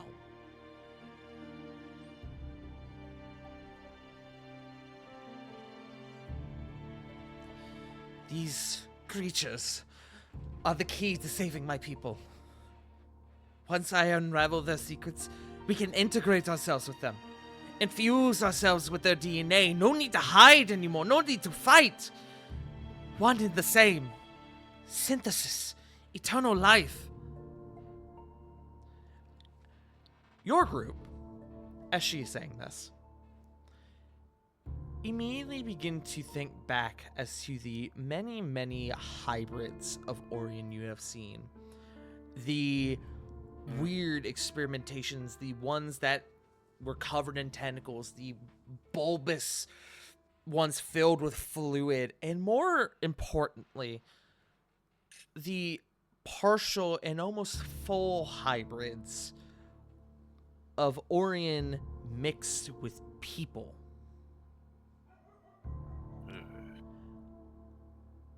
It is in this moment that your group realizes that this research is, in a way, being used to fuse humanoid DNA with Orion DNA. But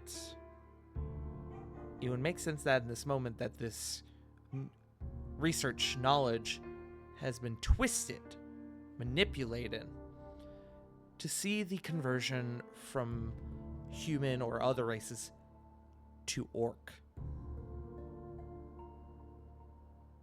This research that she has conducted is the reason why the orc numbers were so great in the War of the Shattered Sun.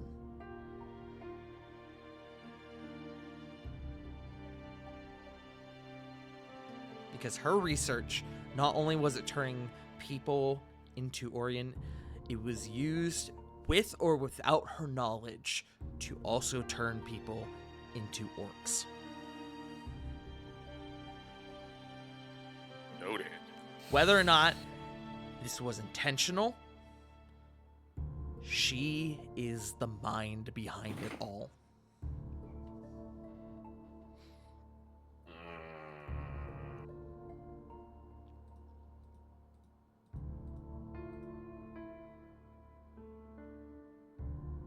She looks like she still has more to say. She seems to have pause and seems to be scanning your group for either response or some sort of tell. I'm gonna have a furrowed brow, I'll tell you that much. As she talks about her, like her civilization, her people, and all that, she'll definitely just see, not pity, but Corbin just kind of giving her this look of, I don't know, 'cause, like in his mind right now, he is just thinking about, he's thinking about Druilla, he's thinking about her family, the many drow that exist in the Feywilds themselves, and he's just kind of lost in his own thoughts about like how they may have like been able to, if they've been able to escape, why couldn't that? How could they never have? And it's just a lot of conflicting thoughts. Those of your group with any relative knowledge of the drow, it is pretty well known that the drow of Vanahir are very reclusive with the spreading of their knowledge. This information you're hearing now is likely a good reason why.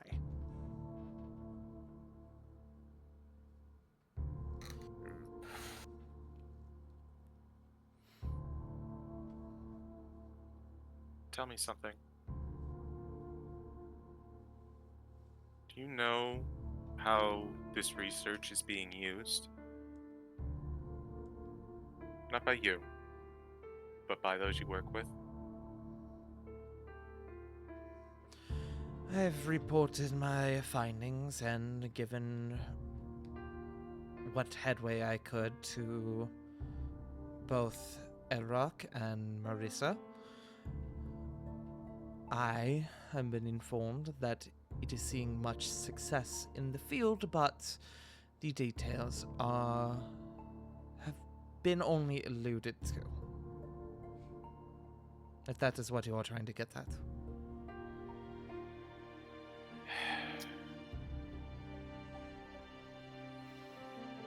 Then allow me to show you. It's art. Hey. With minor illusion, would it be possible to show the entirety of the events we experienced from that dark timeline? With minor illusion, no. You Well, could, what if- but it would take way more time than you have. What if I was able to assist with my own minor illusion? That was hours and hours of... Just quick things, like flashes of... I will allow y'all to show some of, like, the major things in the course of 1 minute, but showing the entirety of what happened there, that was hours and hours, and I think even in accordance to what you guys went through, technically a day or two of events, that's going to take a long time to show the entirety of. But if you want to give like in a minute do like the Smart Notes version, I will allow that. Yeah, that's Okay, so that's the game plan. You're casting the wrong cantrip. here's I was gonna say. So okay, alternatively, what if we were able to show off like the nesting, like all of the all of like the Orion nests of hybrids that we saw, like the one in the Evergreen Forest for the Aurochs, the one up on the mountains for the name is escaping me right now, and then all like the various orcs that were in the wastelands. I will allow this. Just mostly just showing those off to gauge a reaction of is trying to see if like is this what she planned on, I guess. Like Her, as more and more of this information is revealed to her, her expression definitely portrays surprise, perhaps even betrayal, and ultimately a sense of defeat as she kind of collapses once more, just kind of dropping to the floor. This is not what I had envisioned. you wanted a means of saving your own. They wanted, and all they saw were monsters.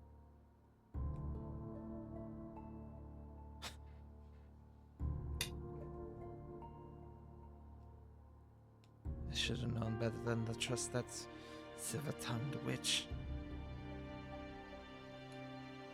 Don't worry, you're not the only one, he says, kind of ashamedly. Yeah.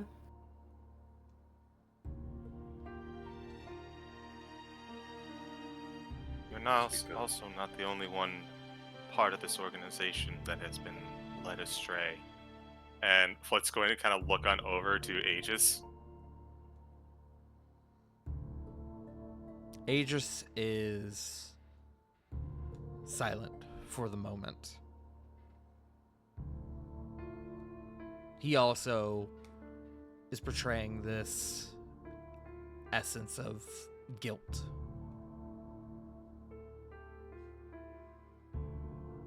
It is because of your research that such a horrible timeline is even possible.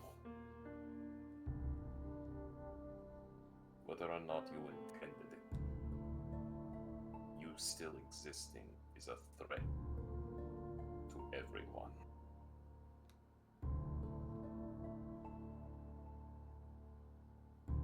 Rovan. Ravon's just looking.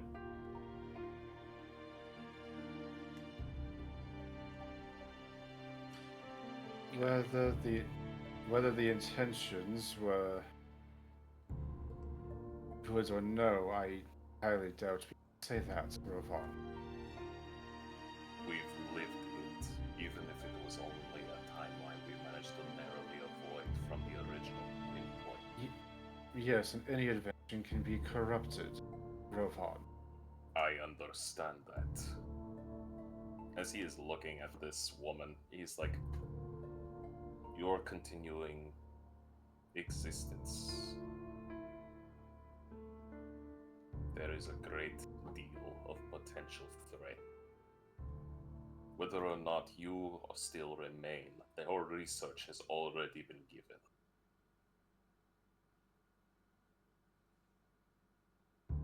And we are not so certain that we are even going to win this war.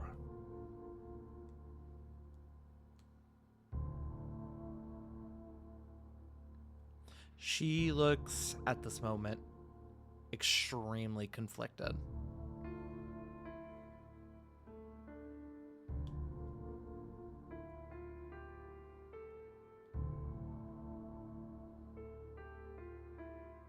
May I say something? Sure. Sorry, go ahead.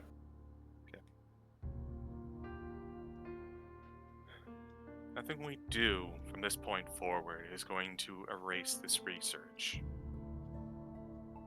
Research, from what you've told me, is like anything else. Anything else that lives and grows. It adapts and changes direction based on the world around it. Burning research ends it, destroys it. Means that it can't be something greater. I'm not advocating for anything that has been done by this organization with this research.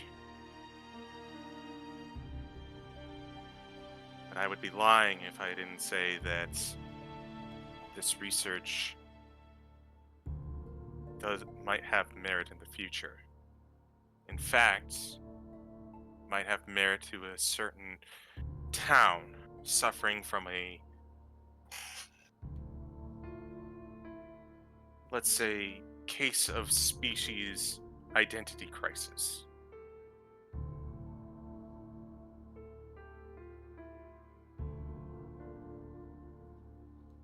I don't know what you want to do from now, or what you're going to do with this knowledge. I do know one thing. You can't be here anymore. Not just for helping everyone, but also because I think you don't even know why we're here. Not really.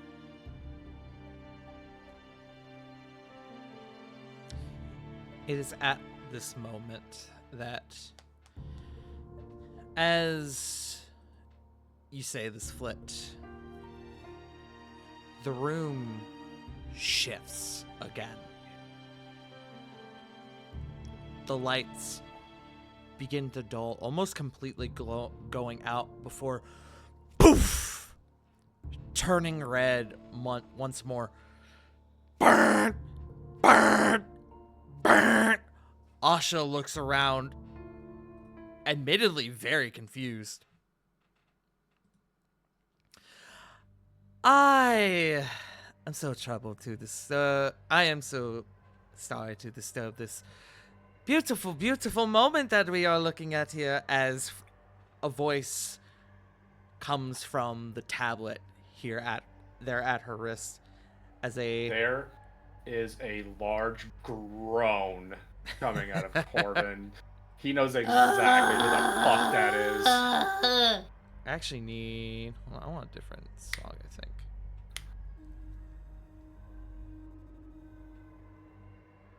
Nah, I'll leave it. Asha, my dear, I am so sorry to hear that it sounds like you are no longer a fan of what we are looking to do here. You lied to me. You lied to me. You said that my research was being used for good. My dear, I assure you it is. Maybe it's not what you had envisioned, but I assure you your work has put us miles and decades and even generations ahead of what we could have done without you. And for that, I truly thank you. But, my dear, it seems that you have perhaps lost your purpose. You have forgotten why you're here. And for that, well, for that, my lady has unfortunately decided to sever our ties, if you will. And you all hear the distinct sounds of the release of steam throughout the chamber as every single pod in this chamber, the creatures within begin to stir. Asha begins to stand. No, you can't do this! I've already done it, my dear. I really am truly sorry. Well, sorry for you. Not so sorry for the rest of you. Goodbye, my loves. I will be seeing you. Well, maybe soon. Maybe not so soon. Toodaloo. As the screen goes black and Asha's face is reflected in it, she goes, "Gah! All right. All right. You can't stay here. You have to go. I'm going to change your music again. You see what we mean, though, right? She should trip and eat a dick, right? Oh, Jesus. Oh, trust me, I've got worse planned. That's what I want. At the very least, we're vindicated, right? You see this, right? Yes, it is clear to me that I am not. The situations of my employment were not what I had envisioned. Regardless, I stand by what I said. You need to go. All of you. Soon this place will become swamped. And I must do what must be done. What must you do? The creatures in this place cannot escape to the surface. They can't. I know you have armies up there. They will be overwhelmed. They will be overrun. More importantly,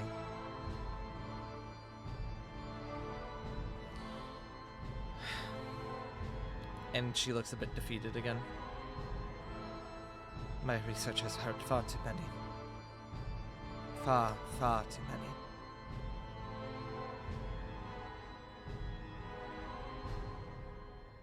I seek to make things right.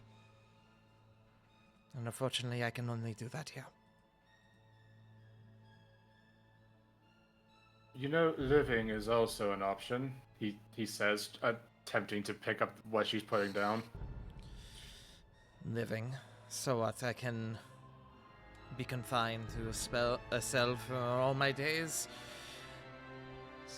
Persecuted for crimes that I unknowingly committed? No. No.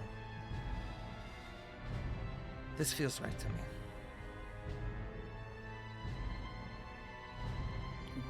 Before we leave, if it's any kind of consolation.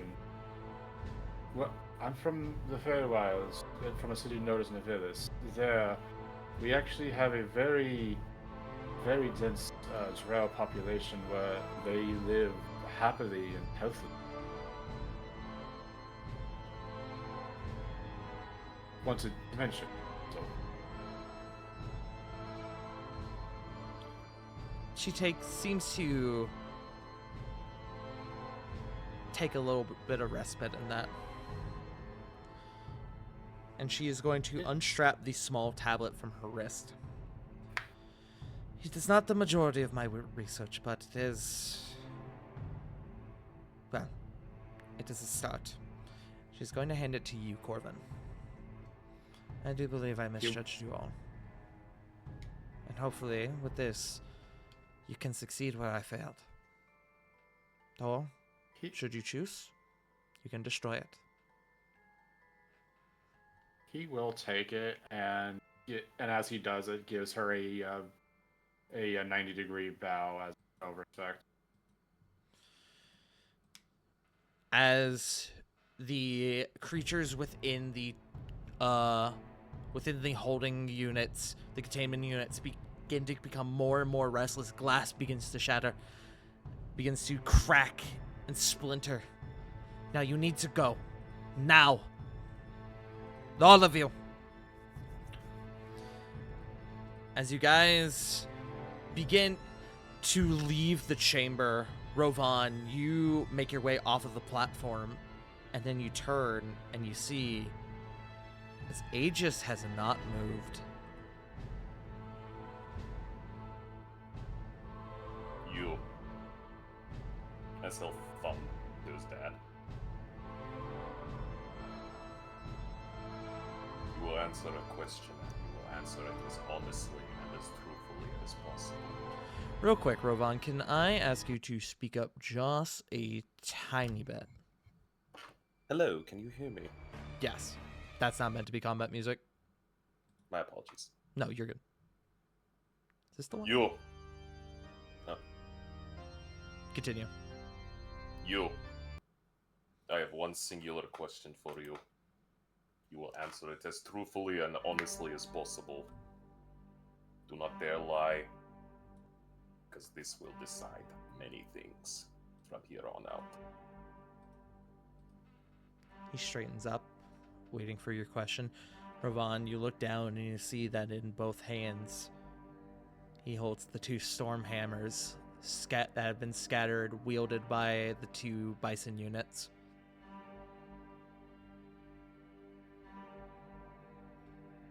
Is Bison dead?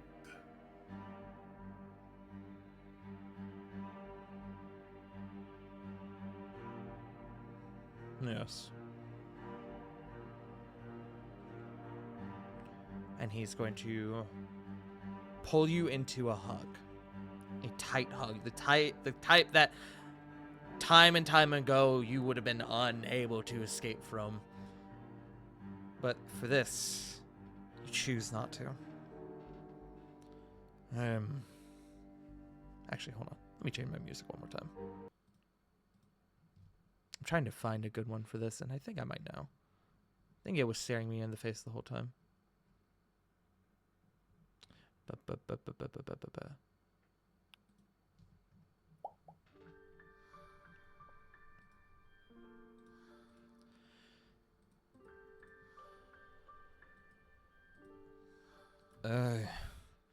I am so sorry, my son.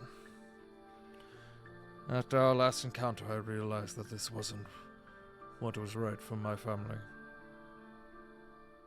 I tried to stop them, but sadly, they am but one man.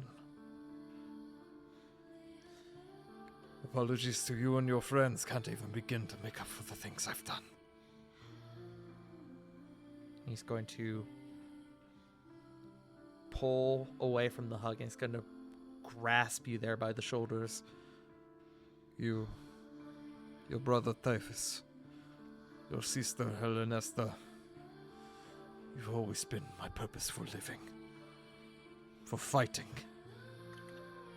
my greatest treasure. Your mother, my beloved Jennifer, my greatest inspiration. It seems I had forgotten that. I became so enthralled in cementing our legacy. No. My legacy.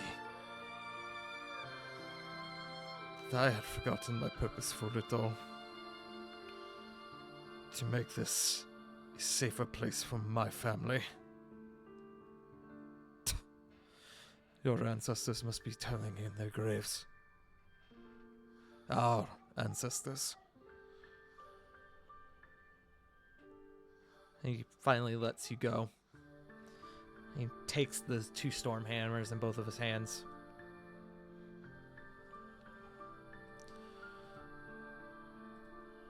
I don't deserve penance. My sins are far too great for that. But I can do this. And Ravon, you hear the shattering of glass from across the chamber. Someone needs to protect her.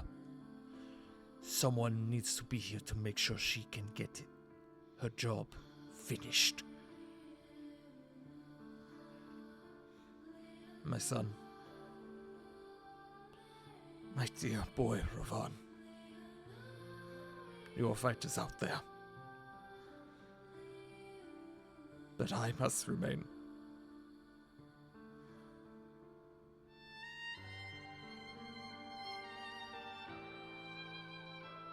Ravon, there is gritting teeth. There is heartache. There is... It's... like heaven itself came down on his shoulders. He is going to grab his dad. One final hug. Tart, I would like to expend every last single bit of lay on hands until Bison is maxed out, at least from my healing. How much of your lay on hands do you have, my friend?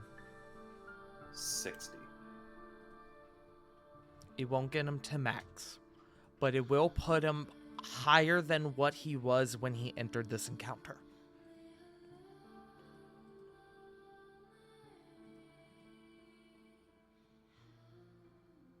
Thank you, my son. This is what I want. You will live, damn you.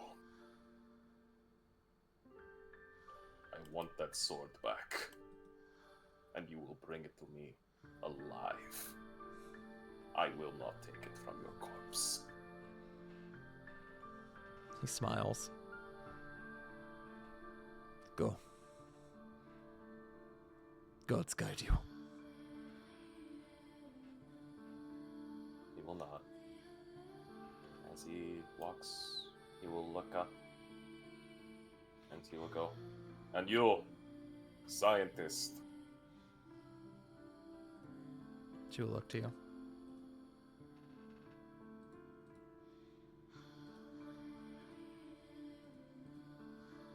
You will also live.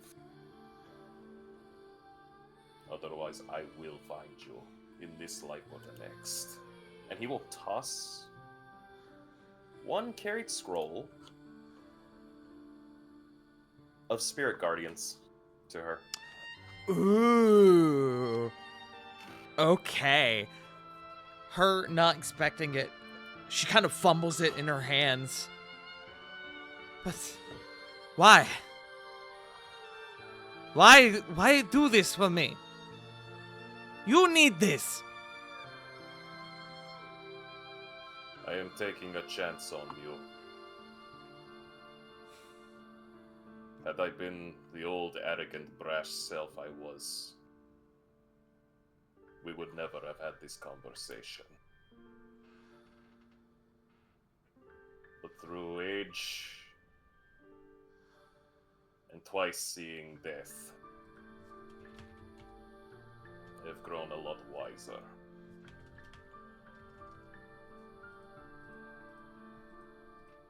I put hope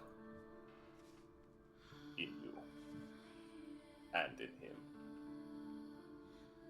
Do not let me nor this world down.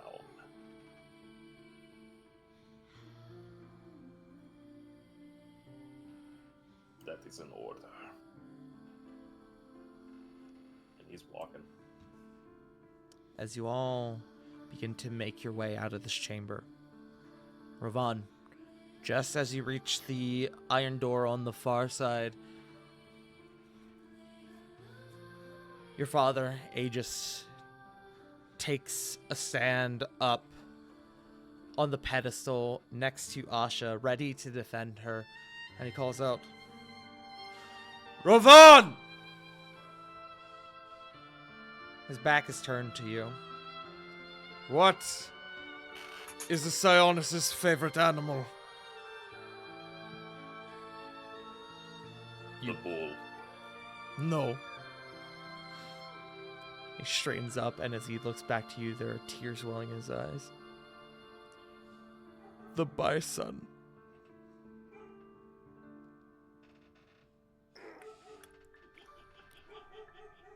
There's just a fucking crack.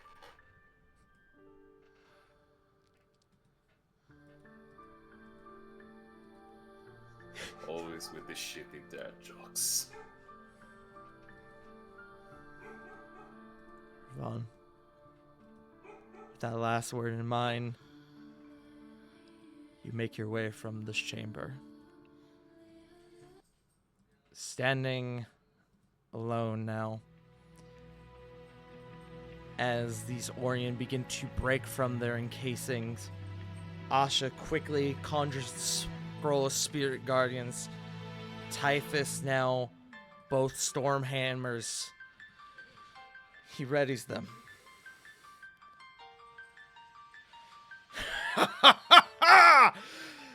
I am Aegis Sionis, the Iron Bull of House Sionis! Ready your boat, Spiritfarer. I am coming home. And my friends, that is where we have to end for tonight. My friends, well done. I got jokes too, motherfuckers! It had layers! He got us with the layers! I had to stop myself from just snarking and just going, shut the fuck up during an emotional ass Push talk. I had an scene. ugly ass snort. I'm just like, I can't do anything. I had to like fucking hold my mouth together just so I didn't fucking interrupt this moment. Bud can vouch. I have been craving that joke. I've been waiting for that joke for about 2 weeks now. I've been so excited for it. Here's the thing. He's a barbarian third, a paladin second, but a father first, motherfuckers! Can't confirm. I can only say that the sound that escaped my lips with that joke could be contributed to could sound like, I don't know, a diamond going through gears.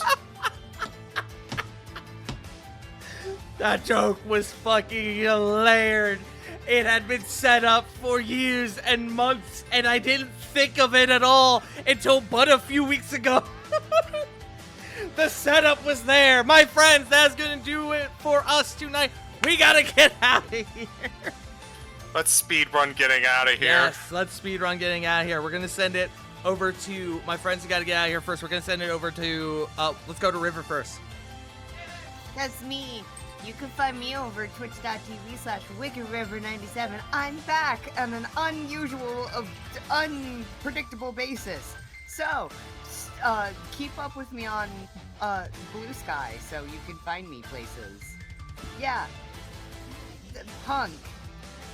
Shit, I'm even more spontaneous, I guess you could say. There's no plan in my brain. There's hardly any thoughts.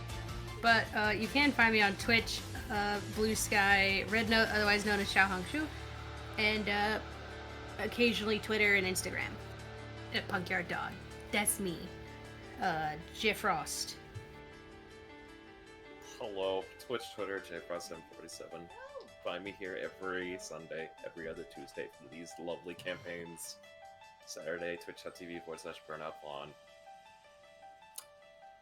And beautiful dad jokes. See, I knew. I was like, Jay Frost is gonna hate me, and he's gonna fucking love this. Tart, you got me to laugh and cry at the same time. Congratulations. Fucking take over. Alright, we got 2 more. Send it on over to someone. Joe. I got it out of my system. By the way, everybody, Celeste says hi as she fucking, like, slapped her cold-ass hand from the outside onto my forehead. But yeah, she says hi, by the way. You can follow me fucking nowhere, because much like CG, I don't give a fuck about social media. It's stinky. It's weird. It is sneaky. It is weird. But I may. So this past Friday, I technically did a solo stream for the first time in fucking years on the DigiGuard United Twitch channel. It was a mess. I don't recommend it because half the fucking prompts and shit didn't fucking work, so I had to improvise. As well as my niece was over, so guess who was in my office the entire fucking time, yelling up a fucking storm. That's cool when you're trying to commentate. Cool, thanks, dude. I do recommend the channel as well as their YouTube channel, but you want to know whose YouTube channel I also recommend? Highly recommend. That be the Farting Tart YouTube channel, because it is filled with such amazing content. I mean, the losers bracket final just went up not too long ago, as well as the final just aired earlier today. It sure did. So that's the VOD for that's going to be up soon. And also, if you're just now joining the campaign, I highly recommend checking out the War of the Shattered Sun playlist, so that way you can go ahead and get started from episode 1 and go all the way up to episode 206. 207 next week. 207 next week. And boy, oh boy, are these the next few sessions going to be spicy. But in the meantime, in between time, I poke my wife in the face, and CG go. Hi, I'm CG. You can find me nowhere, as previously mentioned. You can also find me on everything that J Frost mentioned, but you can also find me this Thursday on Bunkyard Dogs channel, where we're gonna do a year in Candlekeep. Let's go! Yeah, part 2 of The Price of Beauty. Let's go. That's it for me. Tart. Hey guys, hey gals, hey non-binary pals. I've been so excited for that one fucking joke. I've been so excited for that fucking joke. Bun can vouch. Bun can vouch. And Bun hates me for it, but also I think respects my dedication to the craft. You're good. You mean your dedication? My dedication, true. This was the culmination of having to suffer through 5 years of puns and dad jokes, all culminating into this one moment. I'm sorry, suffering? I mean, I heard enriching, but, that's just me. But yes, hello guys, gals, non-binary pals. My name is Furry Tart. I'm a variety Doge tuber. I do D&D. I do variety games. Earlier today, you was seen the grand finale for the You Have Uno tournament. Now officially named the Vagina Pineapple Invitational. If you know, you know. What? Vagina Pineapple, Vagina Pineapple. But the Why next is there a time song? oh, you know. Poorly translated Sims music. But the next time you'll see me will be on Tuesday on Jake's channel. Who is there? I'm pointing at him for Legacy of the Doge Breakers. Jake is saying he does not exist. Bun is barking.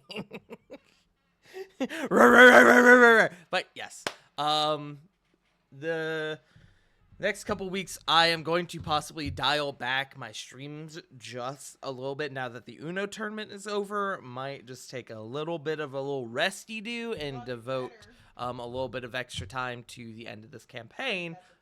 But, thank you all for joining us tonight. We gotta sit on out. I have never been one to turn down a good old double raid. So we're gonna raid Mildly, who we raid earlier today. Mildly is playing Bloodborne still. Mildly has been going for 12 hours. 12 and a half hours of Bloodborne. Which, if you know me, you know Bloodborne is one of my favorite games of all time. So, of course. But, yes, go show Mildly some love. Let her know who sent you. We will be back next week for another episode of Tart Kills Someone's Dad. I mean, he's not dead yet. Smile. No, but mine is. Let's go! Anyways, my friends, thank you all for for tuning in. Have a lovely night, and we will see you all next week. Goodbye. I love you. Laters.